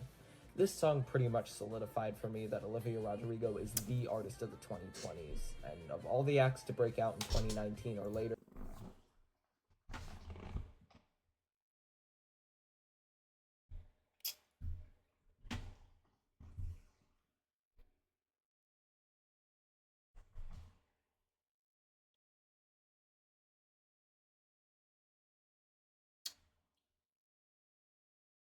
Maybe. Maybe. Yeah. Ooh, maybe. Are we talking about like debuts in the 2020s, or like just artists of the 2020s? Because if artists of the 2020s, I would have to disagree. Because I mean, John Mayer, he dropped an album in 2021, so I mean, obviously we all know that he's artist of the 2020s. But debut in the 2020s, now that could be more agreeable. That is a crazy take, though. I can't even lie. That is a crazy take. Like, who debuted in the 2020s? I don't even know. Honestly, yeah. Let's call it. Yeah, Yep. Best debut of 2020s, I guess, because I can't think of anybody else. the only one numbers-wise that rivals her is Morgan Wallen, and when capturing the worldwide cultural zeitgeist, yeah. Numbers-wise, wait, what? Oh, wait, did Morgan Wallen debut in 2020? No, he didn't. Am I crazy? Let's see. No way he debuted in 2020. Yeah, see, 2018. Maybe like Blow Up. No, because look, he has. Look at these songs. These songs are big. Wait, what does that mean? Wait, Mike Ramp, what do you mean by this? Out in 2019 or later. The only one numbers-wise. This song pretty much solidified for me that Olivia Rodrigo is the artist of the 2020s, and of all the acts to break out in 2019 or later. Oh, break the only one out. numbers-wise Okay. that rivals her is Morgan Wallen, and when capturing the worldwide cultural zeitgeist, yeah, Olivia blows him out of the water in every category. Does Doja Cat count? Because if Doja Cat counts, then I would say Doja Cat. And also, did Doja Cat? Let's see, like, guys. Let's do some research. Let's do some research, guys. Doja Cat. Let's see. I hate that picture so much. 2019. It was 2019. Come on. She broke out in 2018. Yeah, because she didn't have a hit in 2018. She didn't have a hit in 2018. Then I'm going to say Doja Cat. If we're doing it, I'm going to say Doja Cat. Low key. And you guys aren't going to believe what the hell I put a spot above it. John Mayer. Oh my God. Mike Ramp. I knew you were the GOAT. He put John Mayer Going from a perfectly above sung Olivia ballad Rodrigo. to an admittedly Crazy. terribly sung ballad on a best list is honestly pretty funny. And this song being so far ahead of What Was I Made For is honestly probably Well, a bad idea. I can't tell you And what this song is. being on this list at all is probably a bad idea, and it doesn't fit with my theme of healing from abuse and trauma this past summer. What is this? However, I am literally Ryan Gosling, and this song is absolutely No. and you can't take that away from me. Doesn't seem to matter what I do.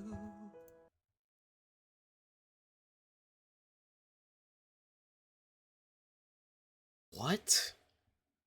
Always What? number two. Guys, No guys, one my knows type of how build. hard I tried. Is getting out male-centered pain in a non-toxic masculine way healthy? Yeah, that's really why this song is on the list, obviously. But I honestly just feel like this was tailor-made for me. Ken in the Barbie movie is honestly just really goofy and silly, and this song obviously shows the character Ken what being a man really is, as the feminist ideals from the Barbie movie include the male aspect of it. Showing that being a non-toxic masculine man is understanding that being yourself and embracing what makes you you is really what makes a well-rounded, put-together man.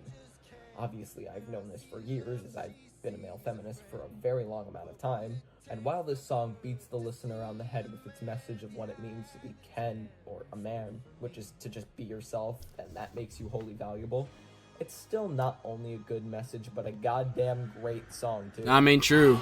See you on the Malibu beach. Ryan Gosling is obviously him, a god amongst men, and honestly, he's low-key my spirit animal. From his performances in The Notebook to Blade Runner 2049 to the Barbie movie to his reaction to Joe Coy's shit-ass monologue, he's honestly a reflection of how I feel about myself as a man.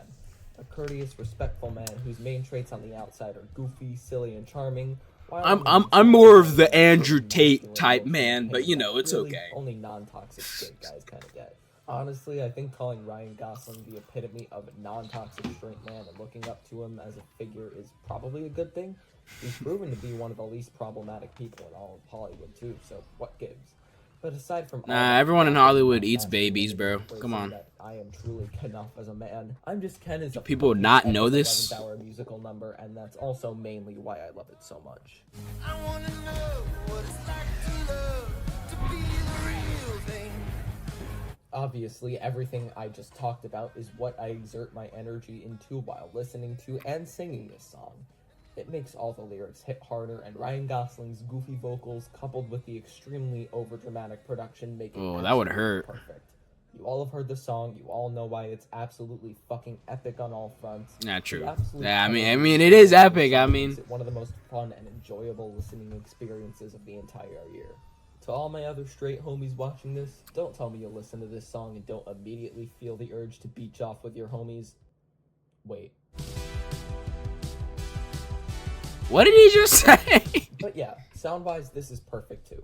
Like I said, it's over-dramatic as hell, but of course that was done intentionally. It's goddamn I'm Just Ken. But add in the production from Mark fucking Ronson of all people, and you get a perfect combination of immaculate mixing and absolutely killer instrumentation.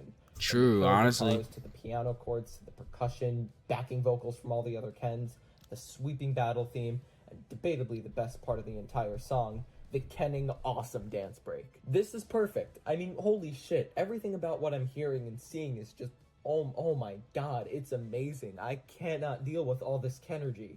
I mean, it's sloppy and over-dramatized for sure, but it works because of how goofy it's supposed to be and how absolutely delightful the song is and how triumphant of a moment it is. Greta Gerwig was cooking with this one. Her fighting to include this song in the movie, despite how jarring of an inclusion it would be in a non-musical movie, was one of the best moves she could have possibly pulled for this movie. But True. just calling it the male-centered part of a movie, the best part of a blatantly feminist movie, kinda defeat the whole point of the movie? I'd say no, but the in-depth answer is honestly... Yeah, who cares, man? Manpower.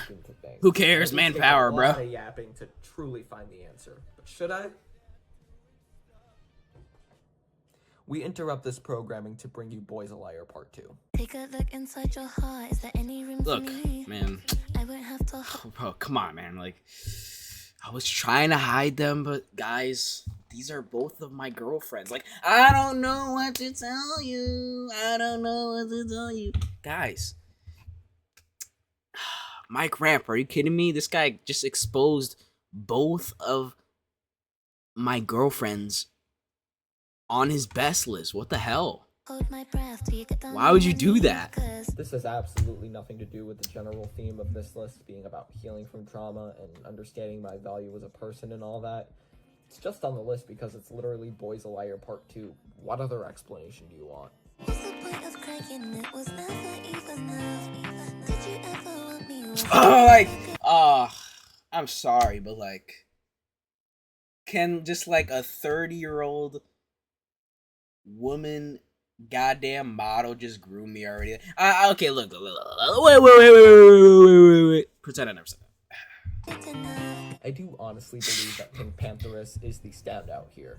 Her part, True. especially the hook, is really what makes this song for me. Hearing her come in right away in the first moment of the song always has me stopping what I'm doing just to bop along to the 2 minutes of pop perfection I know her. I'm still mad that I know, every Ice time Spice I'm was the driving, one this song comes on that shuffle, I'm just gonna bop my got the head most along. popular out of the Pink two. Pantheress parts are by Pink far the Pantheress catchiest deserves and most the Ice Spice singable. I even popularity. tap into her adorable British accent at times. She said, just no, we because got, I oh, like give it. me a light. I Like, don't even worry about the possibility of running a red, even though I'm not stupid enough to do that. This song just sucks me into how much genuine fun it is for 2 minutes, and releases me feeling in a good mood. I've been on the Pink Pantheress hype train since she blew up on TikTok. Oh, in early she's so 2021. bad, I just bro. loved her My- music and overall vibe, and I was absolutely worried beyond belief that she was just going to be a 2021 TikTok novelty.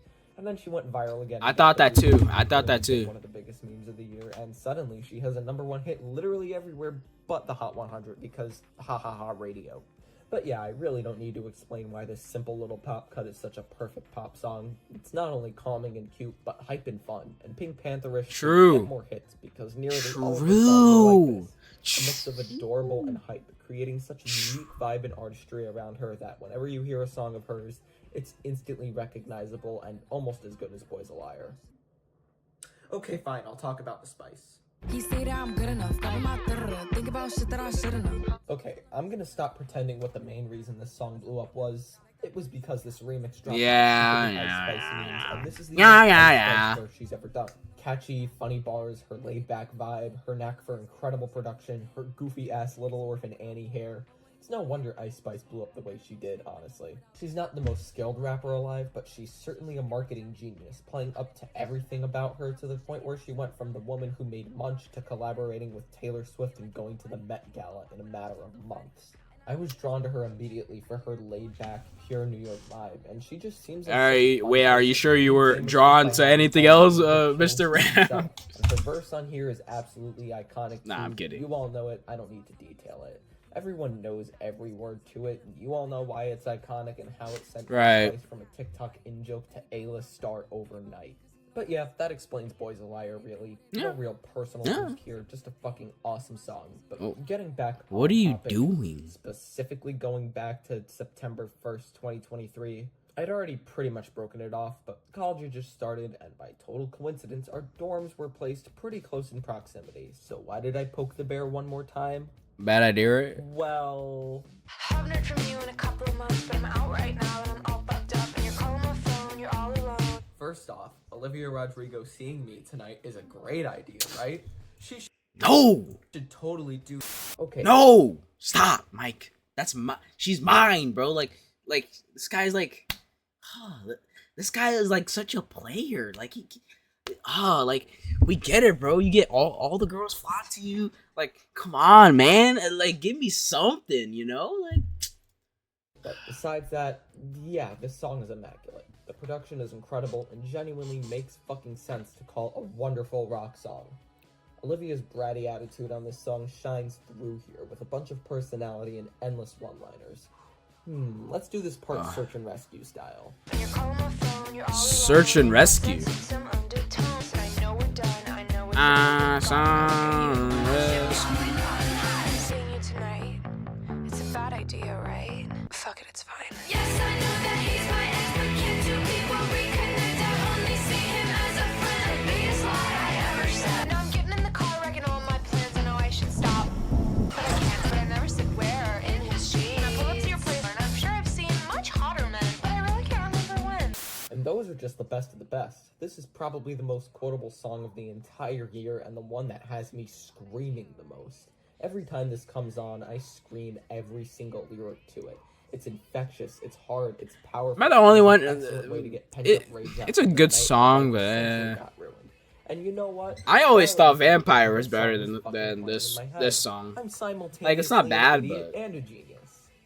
I don't have to go into too much detail about like why this one's on the list. It reminds me of one of the most importantly awful nights of my life. It kicks absolute ass. It's fun to sing. I'm attracted to. I admire the hell out of the artistry of Chill Olivia out. Rodrigo. Oh, Mike, also Mike, this chill out, guitar bro. Solo at the end, fucking killer. Chill out. It's got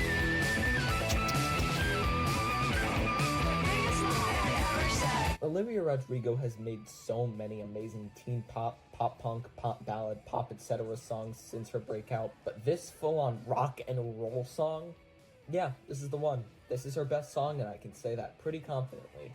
I don't know if she's gonna top that unless her next album winds up Personally, being I disagree. a full-on rock album instead of primarily pop with rock influence. Funnily enough, Wikipedia lists this as rap rock, and no, what Olivia is doing on here isn't rapping. rap It's just rock. doing Girlfriend What? by Avril Lavigne, but doing it better in every single way.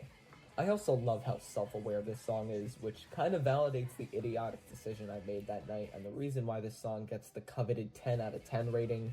Whew, but yeah, I can only get you so far, and I don't always love being reminded of what the fuck happened to me, and sometimes, well, I just want to get away from it all. I think I've gotten some closure on my situation and have made very good progress with healing, but I'm not all the way there, and I don't always adore talking about it.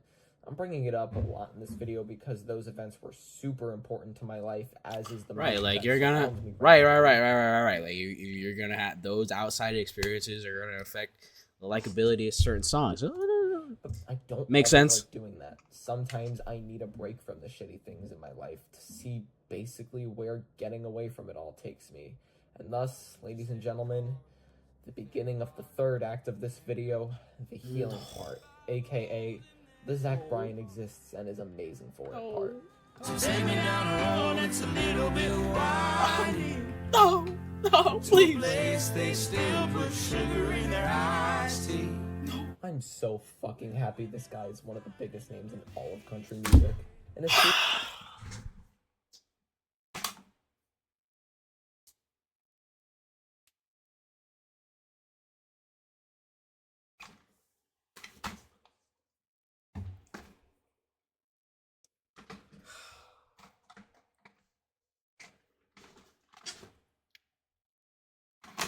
No, I'm kidding.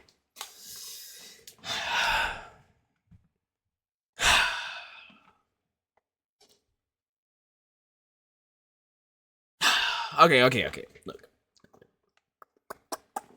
Look. Just go back into the video and listen to my rant.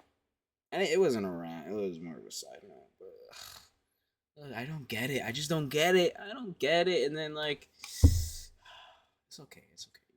You know, maybe we will hear him out.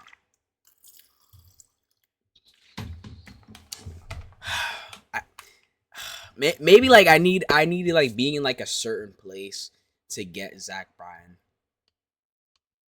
I went out of my way to listen to Zach Bryan. You know, I listened to it like did like this shit like okay, like I'm listening. I never got it. I just never got it. More guys like I never Morgan got it. Wallen and Jason Aldean dominate the Nashville machine. Here comes this guy from Oklahoma pouring his messy self onto record. Someone willing to speak out in favor of true Americans that receive such unfair treatment. Shout out to Zach Bryan for saying trans rights, by the way. Sending a giant middle finger to the systemic Trans rights. bigoted Nashville radio conglomerate and becoming one of the biggest names in all of music, completely organically, platforming Casey Musgraves to a #1 hit. platforming his own self to the hearts of many Americans from everywhere in the country, and in this case, giving these guys a top 20 hit. He's playing Sky Wars! Oh my goodness. Guys, The War and Treaty hit the fucking top 20. Who? The War and Treaty Who? hit the fucking top 20. This is not a drill. Hey Driver at its core is very much a Zach No, Bryan this song, isn't drill. This but is country. the bluesy Americana Okay, I gotta coming shut from up. Mike I'm Patton, actually- Father no, I'm War and actually so Treaty corny. Layers this song so much deeper. There's obviously solo Zach songs from this album that cut deep, but in terms of the hits, all of the best stand out because they layer themselves with that feature credit, with this case being The War and Treaty, whose voices combined with Zach Bryan's hit so emotionally. Hey, driver, I've been riding this long. Is that War and Treaty? Every one of Zach's songs do follow some That was a homeless man, no? formula every time, which is kind of my main critique of them. A lot of his songs do kind of blend in together. But Hey Driver is really just that good to the point where I don't even care. The lyrical themes and content of this song is literally just starting over by Chris Stapleton again, and odds are those watching this video have probably watched videos by all the other YouTubers who make the same kind of content as I do praise that song to hell and back. And hell, I even put Starting Over on a best list over 3 years ago. You know what I mean? And Went yeah, to Hey hell Driver and back is just to literally find just starting peace. over, but a bit more literal, and emotional, and better. Hey, driver, I've been feeling. That's a hot take, no, Mike? No point at all. That's a hot That take. little piano speak you heard in there? I don't know if that's a hot take. Perfection. Just fucking rips your heart out of your chest and vomits it. Up there is one of, if not Village. the best moments in a hit song this year that isn't from my number one. Just drive until the tires melt. We'll come back when it's here. The overall production on this song combined with the vocals just emphasize the desire of the lyrics even more. To just want to get away, to start over, to let the taxi driver just take you anywhere new, and to mentally escape all the stress and impending trauma overtaking life. Zach, Mike, and Tanya give their absolute everythings into this song, and despite how simple and poetic it is, it paints an absolutely beautiful picture in the way it was intended to, pulling all of the stops to make this one of the most effective and emotional hit songs of the entire decade. At many points over the last few months, I came to this song specifically just as a perfect escape and coping mechanism to mentally get away from all the awful shit I had to deal with in the second half of 2023. The formulaic nature holds it back from being even higher on this list, but this song and Zach Bryan as an artist on whole is going to be special to me forever. You know what? 2023 had its moments. It really did.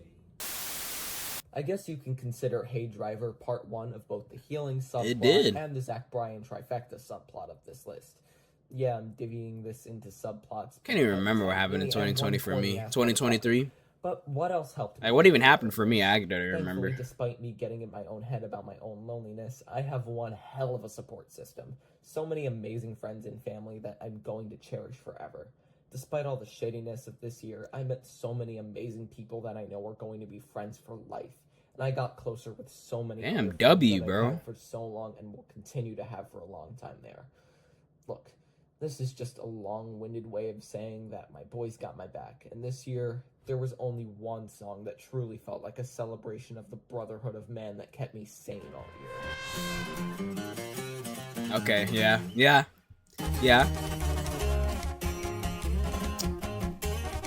Told you it was a spoiler. Compa, ¿qué le parece esa morra? La que anda bailando sola me gusta pa' mí. The fact that this song is on the list at all shouldn't be a surprise to most people, since its importance and influence alone should be more than enough for everyone to respect the hell out of it. Literally being a Mexican corrido song that became one of the biggest hits of the entire year, even amongst non-Spanish speakers. But for those of you who know me, you know that this song's placement this high on the list shouldn't be remotely a surprise whatsoever. It was literally the top song on my Ey, Spotify Wrapped, vaya with sola. nearly triple the streams of the next highest song. And Damn. to this day, it still honestly gets stronger and stronger of a song. It's good. I loved this song and planned on Definitely. having it high on this list for a It's while. probably I like, only put this song above yeah, Big it's definitely Brother one of my for favorites the of last second, and it's still the growing. regional This Mexican is music. one of the most returnable songs to make it big in a while, all while playing the I don't return to traditions it, of though. Regional Mexican sound and not trying to be anything It's good, though. else. The production on this song, not to beat a dead horse, but it's perfect. Everything about this song, composition-wise, is genuinely perfect. It's the best version of itself that it could be. There is literally nothing negative I can point out about it, and I can't see a way it can be improved upon at all. This is the I think jackpot. I've From the opening officially guitar like lyric to the long intro with gotten the used thunder, the to coolness a lot of Stefano Peso Donado's Pluma's voice mixed with the rough, voice. nasal hypertone of Peso Pluma. Yeah. The chord progressions later in the I've song gotten are definitely more used to entire it. song at the same But like tempo there are the just entire some time, songs seeming like they are some playing songs at a different of like point. Peso The Pluma's gradual his increase in voice is intensity just throughout so the song, like and shit. the fact that the entire Oh my thing just goodness. feels like two guys enjoying one fucking incredible party. You know how good this song sounds? It's so good that the Måneskin cover somehow holds up. What?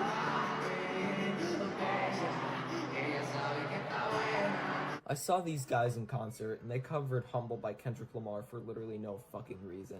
Ah, good times. What? Anyways, yeah, this song's incredible. That is and crazy. One more thing I forgot to mention about the instrumentation on this song, but I really want to talk about it.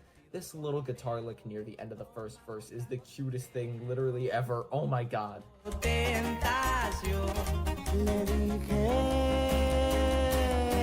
That moment alone makes this shit worthy of being so high on this list. Oh my god, this song just has so many little moments which add up to make the entire song one perfect little slice of heaven. With every listen, I find a new one. It's almost impressive how a simple 2.5-minute corrido song packs so much into it. It's only keeping it 2.5 slick and minutes? clean. And the lyrics, Thought it was longer, I'm no? not a Spanish speaker, so it isn't like I actively care about the lyrics of the song while listening to it. But they are a pretty good Damn. and simple set Guy of like lyrics. all like got Song like is all the literally about armor just in the world. two What the brothers hell? Seeing an attractive woman dancing alone at a party, one of them encourages the other one to go make a move.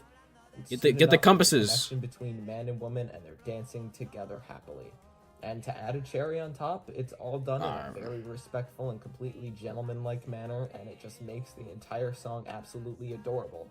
Hyping your boys up to go respectfully engage in picking up women is one of the most bonding experiences a group of dudes have. And this song depicts romance and friendship in the best possible way. Having close friendships like this was one of the things that helped me heavily. Having a support system just hype me up and have good times with me and encourage me to take steps in the healing process that are only going to benefit me is one of the best things a human could ask for following situations such as the one I went through. And W, all bro. of that reflects in Ella Baila Sola, a song I would literally sing in the car with my friends all the time throughout the entire year. I don't know if any of my boys are watching this, but if you are, you know who you are, and from the bottom of my heart, thank you. You don't understand how big of an impact you had on me this year. Having all these amazing resources to heal, though, doesn't make the healing process any easier, and I felt like I did waste a lot of time trying. Get the pants. I spent so many days just thinking about everything that went down and all the pain that built up over time, and I definitely wouldn't go through many parts of the last few months Snowballs. of my life ever again. I know I'm in a much Why do you better pick it place up like now, and that? It doesn't really affect I'm me sorry, as I'm much, focusing but on the I'm talking gameplay about too it much, so bro. now. And Oh I my also goodness. think letting it out all in this video will bring me a lot of closure to the situation. This video kind of closes the back cover on the chapter of my What is life that? started when I graduated high school and went through what I went through. In a sense, this video is giving me my dawns back. Wake me up when the season's gone, 'cause I've wasted all my dawns on you. So what do I do? Does that lyric on its own kind of like explain everything all in one as to why this song is on here? I mean, you knew this song was going to be on here to begin with, probably. It's one of the most beloved hits of the entire year, pretty much unanimously, and also like Maggie Rogers, ladies, gentlemen, and others. And by the time he wakes, I'll be halfway to my best friend's home. That's all I really need to say about Maggie Rogers, since I'm not incredibly familiar with her work, other than Maybe I the need to Movie go Music back her being on a and hit song by listen Zach to fucking Bryan. even more Zach I'm Bryan. for I sure don't know. People just liked this one on principle because of the names attached, but it also helps that this song even exceeded expectations. My only real critique of this song is that it's a little too long, nearly 5 whole minutes for my brain that's been so fried by TikTok and Za lately, so like, whatever. This And song's Za. fucking magnetically good. I don't think that word makes sense, but take it for what it is. But like, it's 5 minutes of Zach Bryan kind of doing his thing. Most of you guys are probably very familiar with his sound at this point, And the best word I have to describe Very. this sound is just, it's peak. Involuntarily. It's just peak. And obviously the lyrics go above and beyond to hit absolutely hard. I get fucked up just 'cause I'm scared. Love's just another drug I have grown a victim to. Well, shit. And it was my mistake, 'cause she never said a thing about Jesus. I'm done with all the religious context from this line when applying it to myself, but from the beginning even things were off. And shit, it was my mistake for not seeing the signs it was going south sooner. Even without any religious context towards it, hell, I don't really care much for religion one way or another, Jesus could easily just be a metaphor here for something that doesn't have to do with religion whatsoever. And you know True. what? It is for me here. Let me cook, I promise. I lost a last lie in a heart attack. I need one small victory. Oh, that was his mom, right? It happened in July specifically. and Wait, part of the healing. what was the heart process is attack just part? Taking all the small W's. And Wait, who had a heart attack? Try and make myself feel better. Sure, that one works too. I should have told him twice. I believe in something bigger than both of us. I miss going out to bars, shooting stars, not worrying about what's left of us. Oh, to miss the simpler times. God damn, Maggie Rogers, just tear my fucking heart out right here. It's gone. My heart is broken. I am in tears. You did it. Dawn's is somehow Damn, not bruh. even higher on this list. Fucking heartbreaking year, dude. I don't even have much else to say. This song is just so good. It has me fucking speechless. When Shit, you see what that's me with song John is Mayer, up bro. I'm not even for, gonna lie. Above Dawn's, above Hey Driver, above all these other songs. John Mayer's just so technically a lot goated, bro. better than it, I'd imagine some of you would be a bit skeptical. Some of you would click off this video entirely, and some of you would completely expect a take like this out of me because at heart, I am a giant goofball, troll, and emotionally connect to literally the weirdest types of music because Michael equals stupid. So with all of that in mind, John Mayer. you guys fucking ready for this take? Oh Prepare no. yourselves. Oh no. Hey, Keith, fuck these niggas up.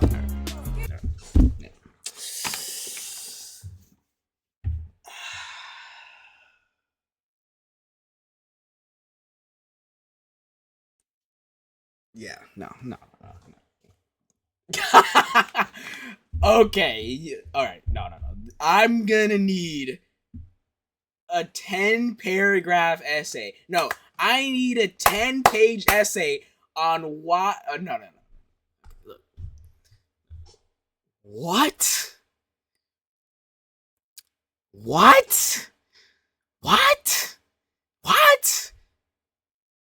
All right. Look. How? What? You know, we're gonna hear him out. Man. Hold on. 1 second. All right, sorry, my mom was calling me. We're gonna hear him out. All right, no. Is this a troll?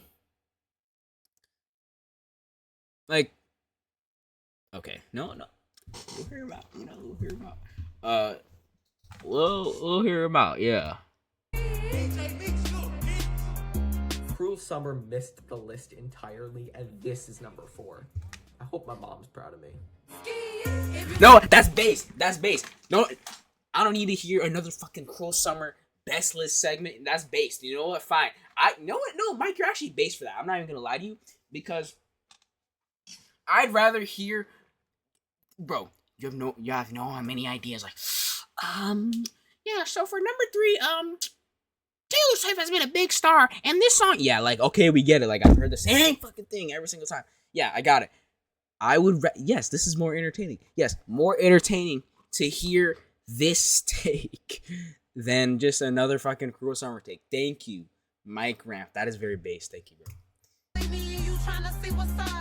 All right, but like, this is also just like a crazy pick. Now, I know what you're thinking. Why is this song, which most people consider a steaming pile of garbage, number 4 on a best list, ahead of songs that I've got in depth on how they've positively affected me, helped me through the biggest obstacle I've ever faced in my life, and how they're musical marvels to be held in the highest regard? Well, I have a simple explanation, and that is yeah, it's pretty fun. A lot of my favorite songs are songs where I can just turn my brain off, be a complete moron for like 2 minutes, and enjoy every second of it. And Ski Yee is kind of the pinnacle of all those songs.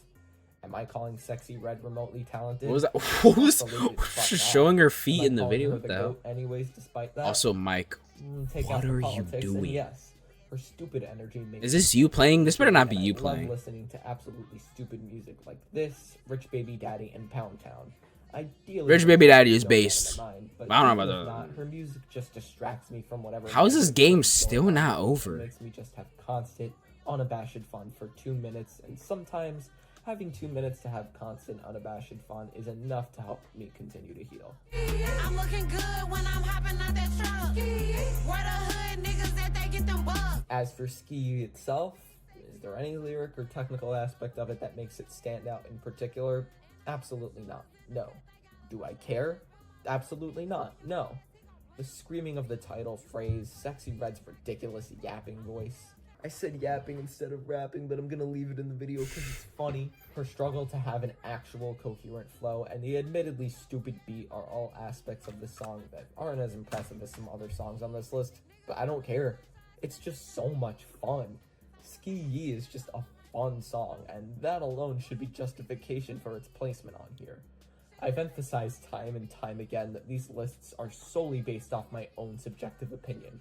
Technical elements of the song Oh, you're getting fucked on. but Oh, at the end of wait. the day, it all comes down to how much my ears and brain enjoy hearing certain songs. Mike, what are you doing? Sure, my ears do really like hearing songs like Dawn's, which are technical masterpieces, but they like stupid fun. You better music win, like bro. Ski Yee No, or if you lose this, I'm actually gonna be I mad. mean, it's a classic. Are What you else can I gapping there? say? So yeah. What is the enemy by doing? Oh Sexy my. Red. Not a song that should be on this list by any means, but one that makes it anyways because I'm a moron and I like it a lot. If that explanation isn't good enough, Nah, for be- you, better well, than a do Cruel that. Summer You can segment. mentally replace this entry with Cruel Summer if you really want to toot your own horn. No, like don't do that. Anyways, back to the serious stuff.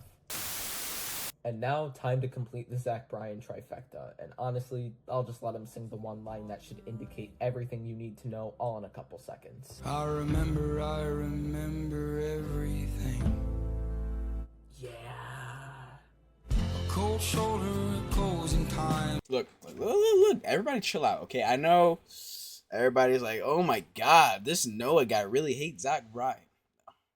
I don't hate Zach Bryan. Ugh! I don't hate Zach Bryan, okay? See, look, I understand. Like, you know, after all the best lists, after all the Zach Bryan glazing I've had to sit through, it's the fact that it doesn't click with me that is frustrating.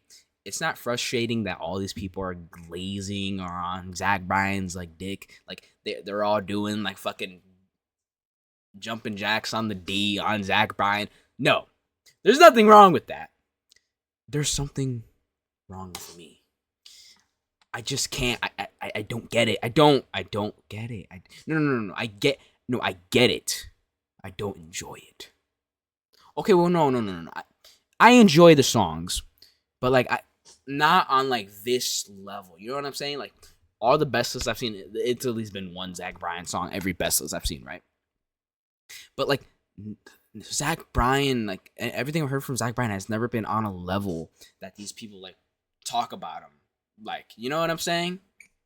So it's just frustrating for me just not being able to like truly like these people like have Zach Bryan in like a different like level. Like they have him like in like a different like vision that I can't see. You know what I'm saying?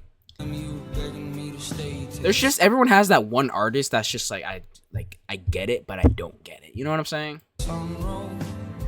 That's just how it is. I mean, obviously you knew this was going to be on the list too. That one's fairly obvious. It's quite easily one of the most obvious masterpieces to ever chart, let alone hit number one. And on top of that, Zach Bryan has a number one hit with Casey fucking Musgraves. You're drinking everything to ease your mind. But when the hell are you gonna ease mine? You don't know how happy this makes me. I've been on the Casey Musgraves hype train since Rainbow, and the fact that Nashville radio completely shuts her out just due to her being a kind, accepting woman is fucking tragic. Zach Bryan is also shut out by Nashville. Come due to on, him Mike, not come on, get him. socially accepting, Come on. but I guess he Come has on. the streaming numbers No, because. no, what are you doing? male privilege. Oh no, you're I don't fucked. know. But You're either way, dead. he platformed Casey Musgraves to not only a #1 hit, but a stable #1 hit. That's still one of the most streamed songs in the country, too.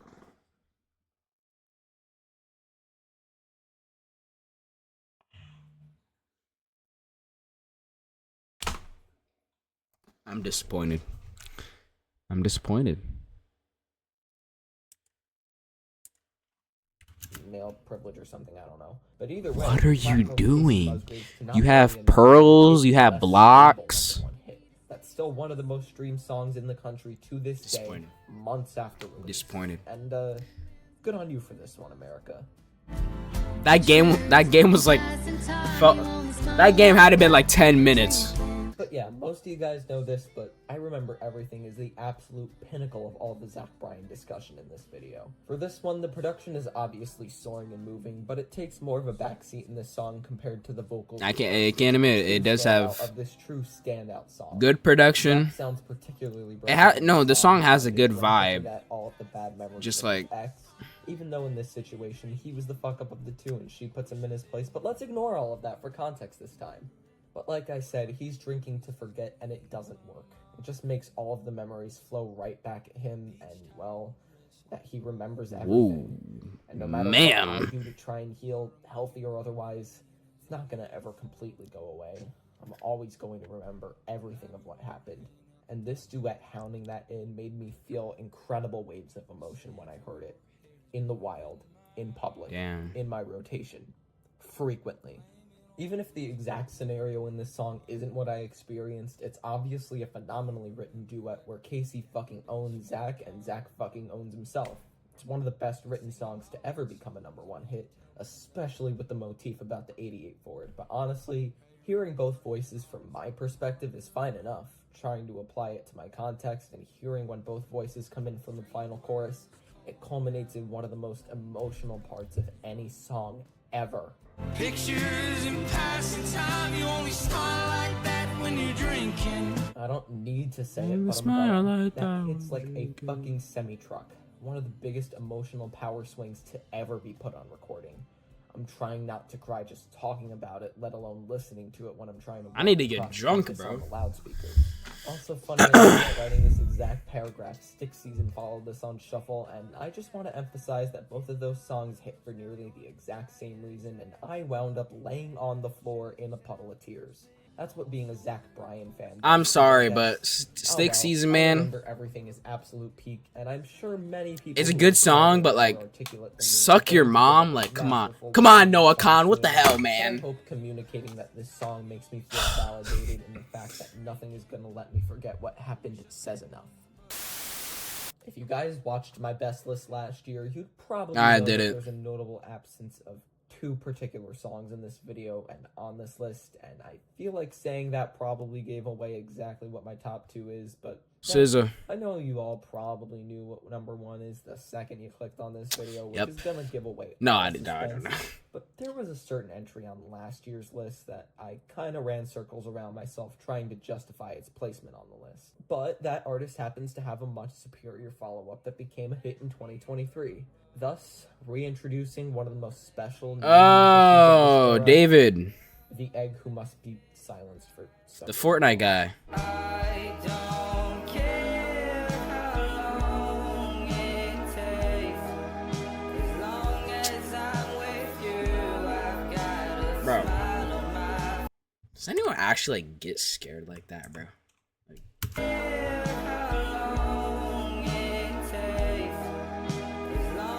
Come on, bro.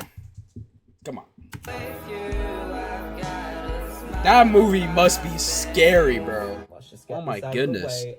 No, I still haven't ended up with a stable girlfriend yet, and yes, this song would probably be #1. Cause I'm getting all the hoes, you know. Okay, getting that disclaimer out of the way, this song transcends perfection and has quickly grown into a life-defining anthem.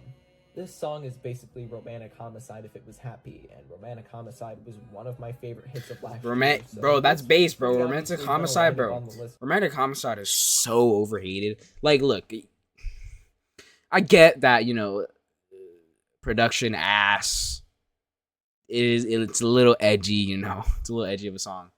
I like it. I thought it was good. I thought it was a good song.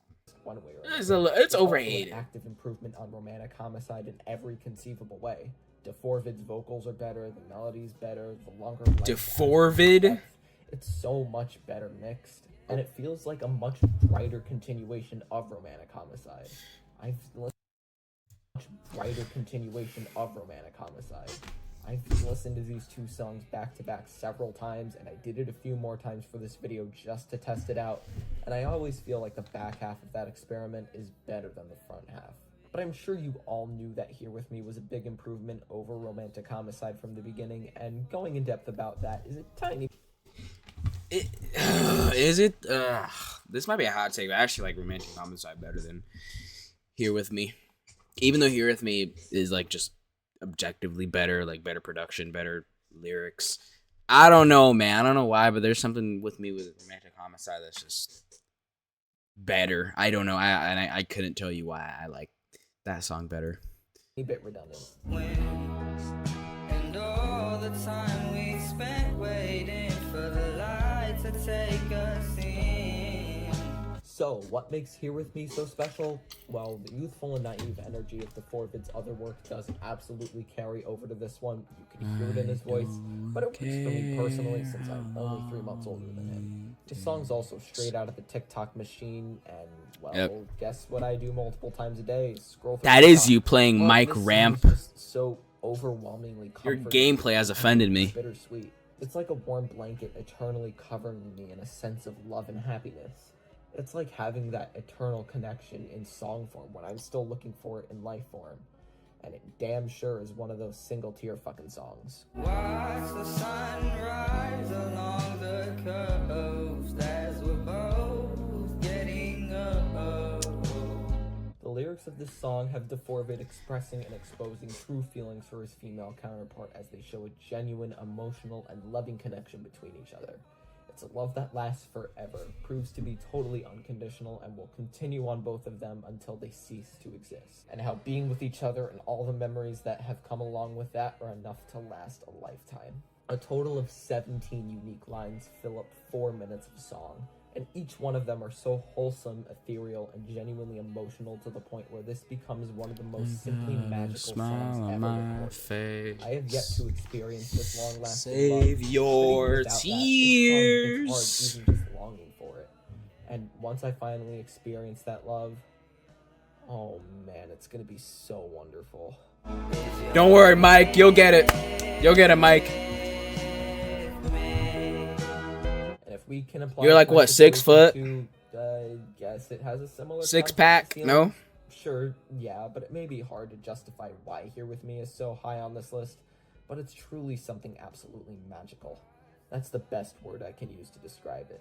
Every Magical. single listen is pure, utter magic, and it somehow magically forms one single Alright, let's truth see it. from me Come on. every listen without fail. I Dropper. think the song that creates that magical feeling, unlike any other, is more than deserving of being called my second favorite hit song of the year. I don't know if DeForvid has a song like this in him again, but even if he doesn't, that's fine. This song is Mike, just you gotta as step your special. Minecraft game up, For man. most other years, It's this getting is sad at always this the point. Best hit song of the year, but not this year. This year there was one song that stood above the rest so easily. Morning by that everyone Post Malone. really should be easy to see. coming Morning from by the Post right? Malone. But I'm gonna delay the inevitable for just a few more minutes and get Honorable some mentions. honorable mentions while we're at it. Alright, cool. And I'll dream each night of some version of you that I This would easily be on the list, but I think saving it for next year's lore is probably the better idea. Next mostly due to year's one specific lore? line in it that I Got really Mike can't Ramp get into 72 right now. lore? But just keep in mind that this That's probably fire. has like a 99% chance of being number 1 on next year's list. Figured I'd just say that now since I mentioned this song like 3 times in the video prior to this.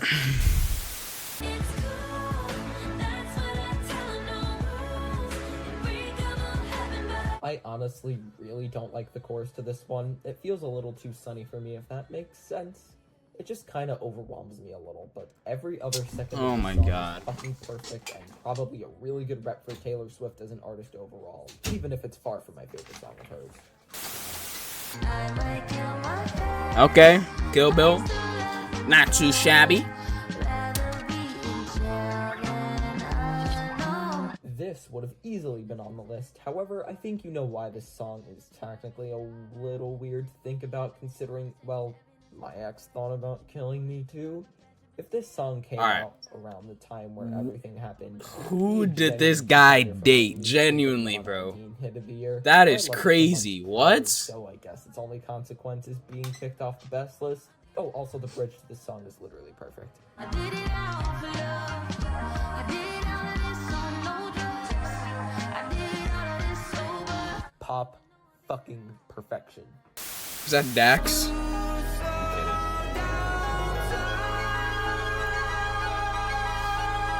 Oh, how the mighty fall.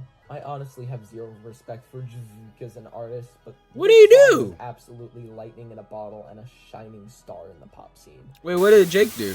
Bebé, lo que te pido, ven, dame. Lo que te exijo, no quisiera que. This was the first regional Mexican song of the entire 2023 boom to hit the top 40, and what a fucking song it was, too. I know people only think this one is fine or boring even, but this song is so unapologetically delightful that I can't help but completely fall in love with it. I just wanna rock. Body out of ya. This shit goes off at parties. It's gonna be a party staple for years to come, and the Jersey Club movement is hopefully only just getting started. That being said, Kyson. when this song was charted, Kyson and thank God the Skibbity. Mets didn't have to play the Phillies in the 2020. Oh my God. Probably the only saving grace of Mike, us getting bro. completely cucked at the time. Watch me dance, dance the night away. Just kidding. Could be burning This song is Dua mid. Lipa hopped on this song after it was fully completed by Mark Ronson, and she fits in like a glove considering this is just levitating too. That aside though, this song is perfect for a dance party as depicted in the movie, and despite not having a single original bone in its body, it's still incredible. It's basically this year's version of Take My Breath by The Weeknd. It's the same shit the artist always does, but among the best that they've done it.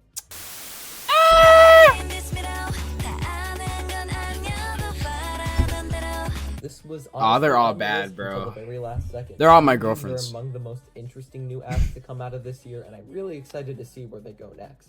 Ditto in particular stands out because the Wait a minute. percussion gimmick is Yeah. really fucking cool and makes this song. I easily forget. charted. I was gonna be like, wait a minute, is one of them 15? But I forgot I'm 16.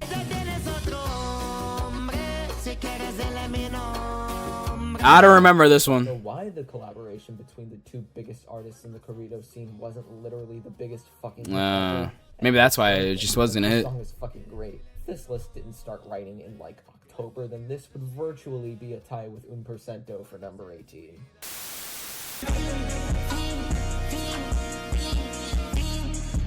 This Overhyped. was It's good, the but MSG concert for the Circus Maximus tour and see Travis Scott and Check West perform this song 15 times in a row. I Timing didn't am work out that not day, so going to a out Travis of Scott protest, I'm concert. moving this off the list. This is a peak rage masterpiece though, and hearing dislike towards it makes me quite upset. What is this? Tyler Childers' charting is an insane thing on its own. Is this but gay? Combine it with a beautiful country love song and a music video depicting the queer relationship and making I knew it. popular. I amongst the wait. country I got like mainstream. vibes off of it. No, like I'm like my bro. I have the greatest gaydar like you will ever like know, bro. Like I'm actually the goat. Tyler Childers' charting is an insane. Like, look, thing I on its own. I could just Combine it with a tell. beautiful Like, I country could love just song tell. and a music video depicting the queer relationship and making it popular amongst the country mainstream. Yeah, more than welcome. Confess I loved you from the start.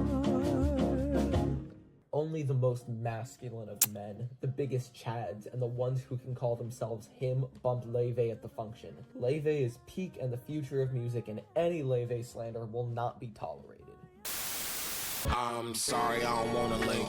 That small talk over dinner, I don't even drink, can't guilt trip me. Am I a little upset all we got from Tyler this year was a deluxe release? Right, of a bro. New album? That makes me sad, bro. Like now we gotta wait till what 2025? Yeah. Is it worth it, Unlucky. though, that this is what we got from it? You know what? Absolutely. At least we know that one artist is dropping in 2025. Everybody's dropping in 2024. We're gonna get no new music in 2025, bro. It's gonna be a music drought. Boy Genius is simultaneously insufferable and I don't get it. to God, TikTok picks this one up in 2024 because it's fucking incredible. Don't get I'm it. sure you all already knew that.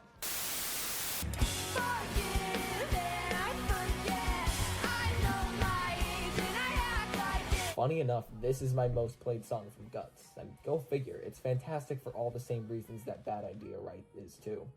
It's the perfect opener for Guts, and as an opener, a huge improvement over Brutal too.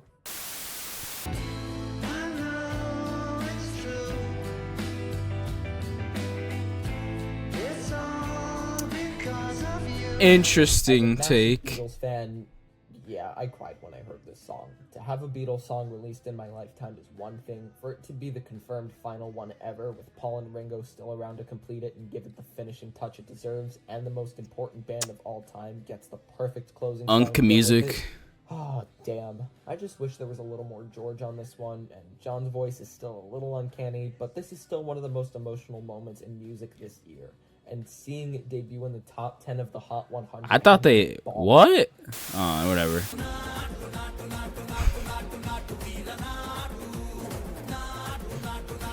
Fucking love to see this, man. A cut from an Indian action-adventure epic that isn't even a musical, but is just in there anyways, won Best Original Song at the Oscars over Lady Gaga and Rihanna. What There's a what is revolution RRR even about, being bro? one of the most fun moments in one of the most fun movies and being one of the most fun songs I've heard in a while is just icing on the cake. For what is a man?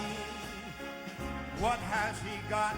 Oh, and this song wasn't What? even popular this year and didn't even have a revival in 2023. I just put it on the list of honorable Ah, mentions this guy because is I fuck it. thought it would be funny to still have it on there, so yeah. My Way by Frank Sinatra, the 0th best hit song of 2023 for no reason. Bet.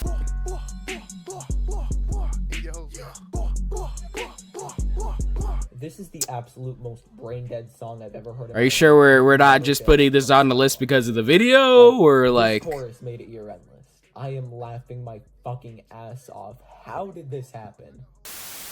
I'll take you dancing in a country, Levi's in them low jeans, spin you in some red dirt. Why is this one like really good? Like completely unironically, this placement isn't It's even a mid, joke. midi, It's actually a midi, really, mid. really good song. Mid. Oh, yep. Yep. This placement Yep. is a total joke though, as this song is honestly. All right, complete wait. So, garbage. also, last placement isn't a joke, but this one is okay. Okay, Mike. Fine. I'm fine with that. All right. Unironically, this one's better than Made You Look, actually. And ironically, Stop lying. You're lying. Why are you lying, bro? holy shit, this is the best song ever. Meghan Trainor is your mother. You listen to her. All right. Now we're trolling. Now we're just And trolling. this We're just one trolling. Is just at the point where it's so bad that it's good. No. This was gonna be No. on my worst No. list until about a week before I put out. We're that trolling. video. But this song is so intensely funny bad that I felt like mentioning it here because Lil Mabu is such an obvious poser and he plays into that so much too. It's just fucking hysterical. Also, this little part is awful and I fucking love it. Get it? Cause blue and red equals purple. So I blew her back out when I left her on red. Don't let that go over your head. Slut me out, slut me out, slut. This one, you know what? The little Mabu song, but like this one is actually so bad it's good. Like, So would you guys Oh. believe me if I said this song was nearly on What the the actual hell? list itself? No? I Oh don't- well. what the? But I think when we look back at this year, What just happened? we're all gonna be able to agree on one in a door. Wait, Spot me out. my shit I just think when we glitched, look bro. What the back fuck at was this that? Year, we're all gonna be able to agree on one thing. Slut Me Out was actually good the whole time and a proper banger to love and adore. Slut me out. That's fire.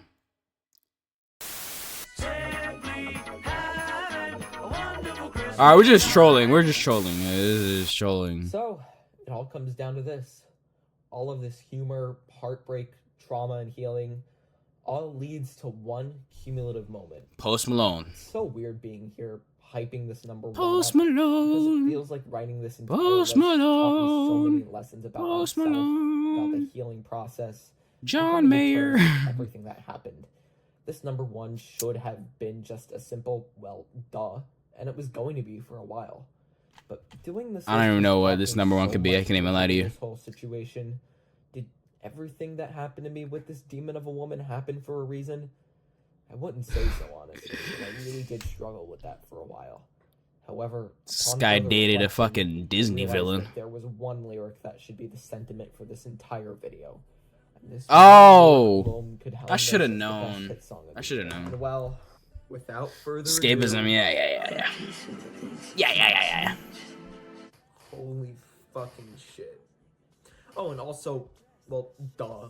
Just a heartbroken bitch, high heel, 6-inch in the back of the nightclub, sipping champagne. I don't trust any of these bitches I'm with in the back of the taxi, sniffing cocaine. I mean, surprise, surprise, the universally most acclaimed song to hit the charts this year tops this list, as this is literally the third year in a row I've done this. But can you blame me? This song is absolutely phenomenal. It's probably up there with the best songs to ever touch the charts, and you all knew that.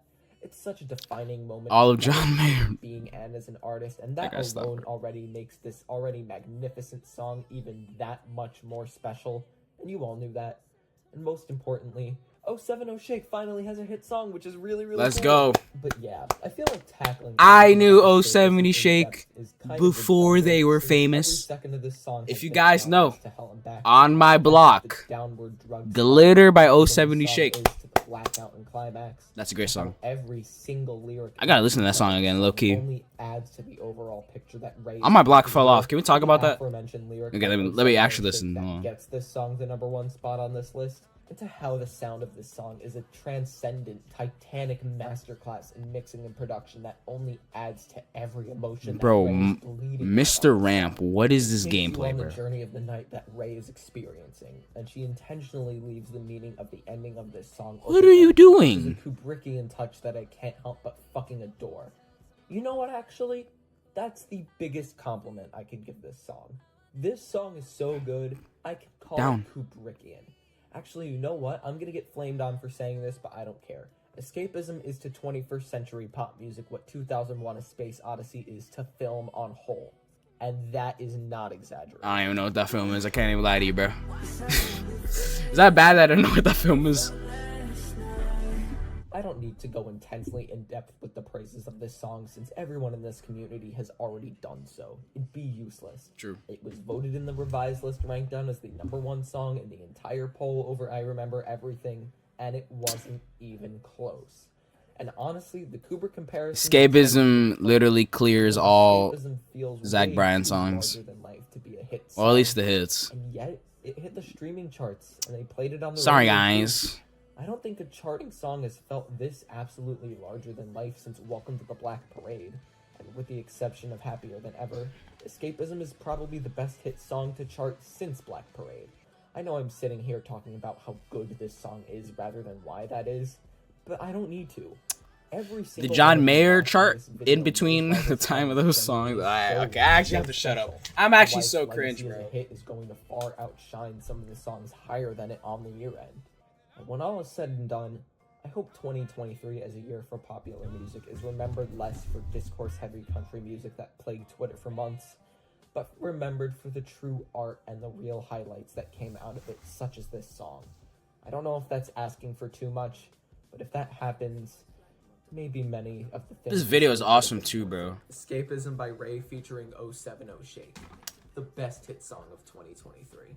I'm Mike Ramp 72. Thanks for watching. Good night. I remember nothing, so there's nothing to regret. Other than this 4/4 kick drum pounding in my head. Damn. That's fire. That's fire. That's fire. That's fire. Fire. Good video, Mike Ramp. Good video. You know, man. You describing all the bro. This guy dated a fucking villain, bro. That just makes me just not want to like date anybody, bro. Like what the who did this guy date, bro? Like that is insane. Like crazy, bro. good video, man. Honestly, good video. Don't agree with all the picks, obviously. Machine Gun Kelly should have been on this. He didn't even release anything into it, did he? Oh wait, I think he did actually. I'm kidding about that, by the way.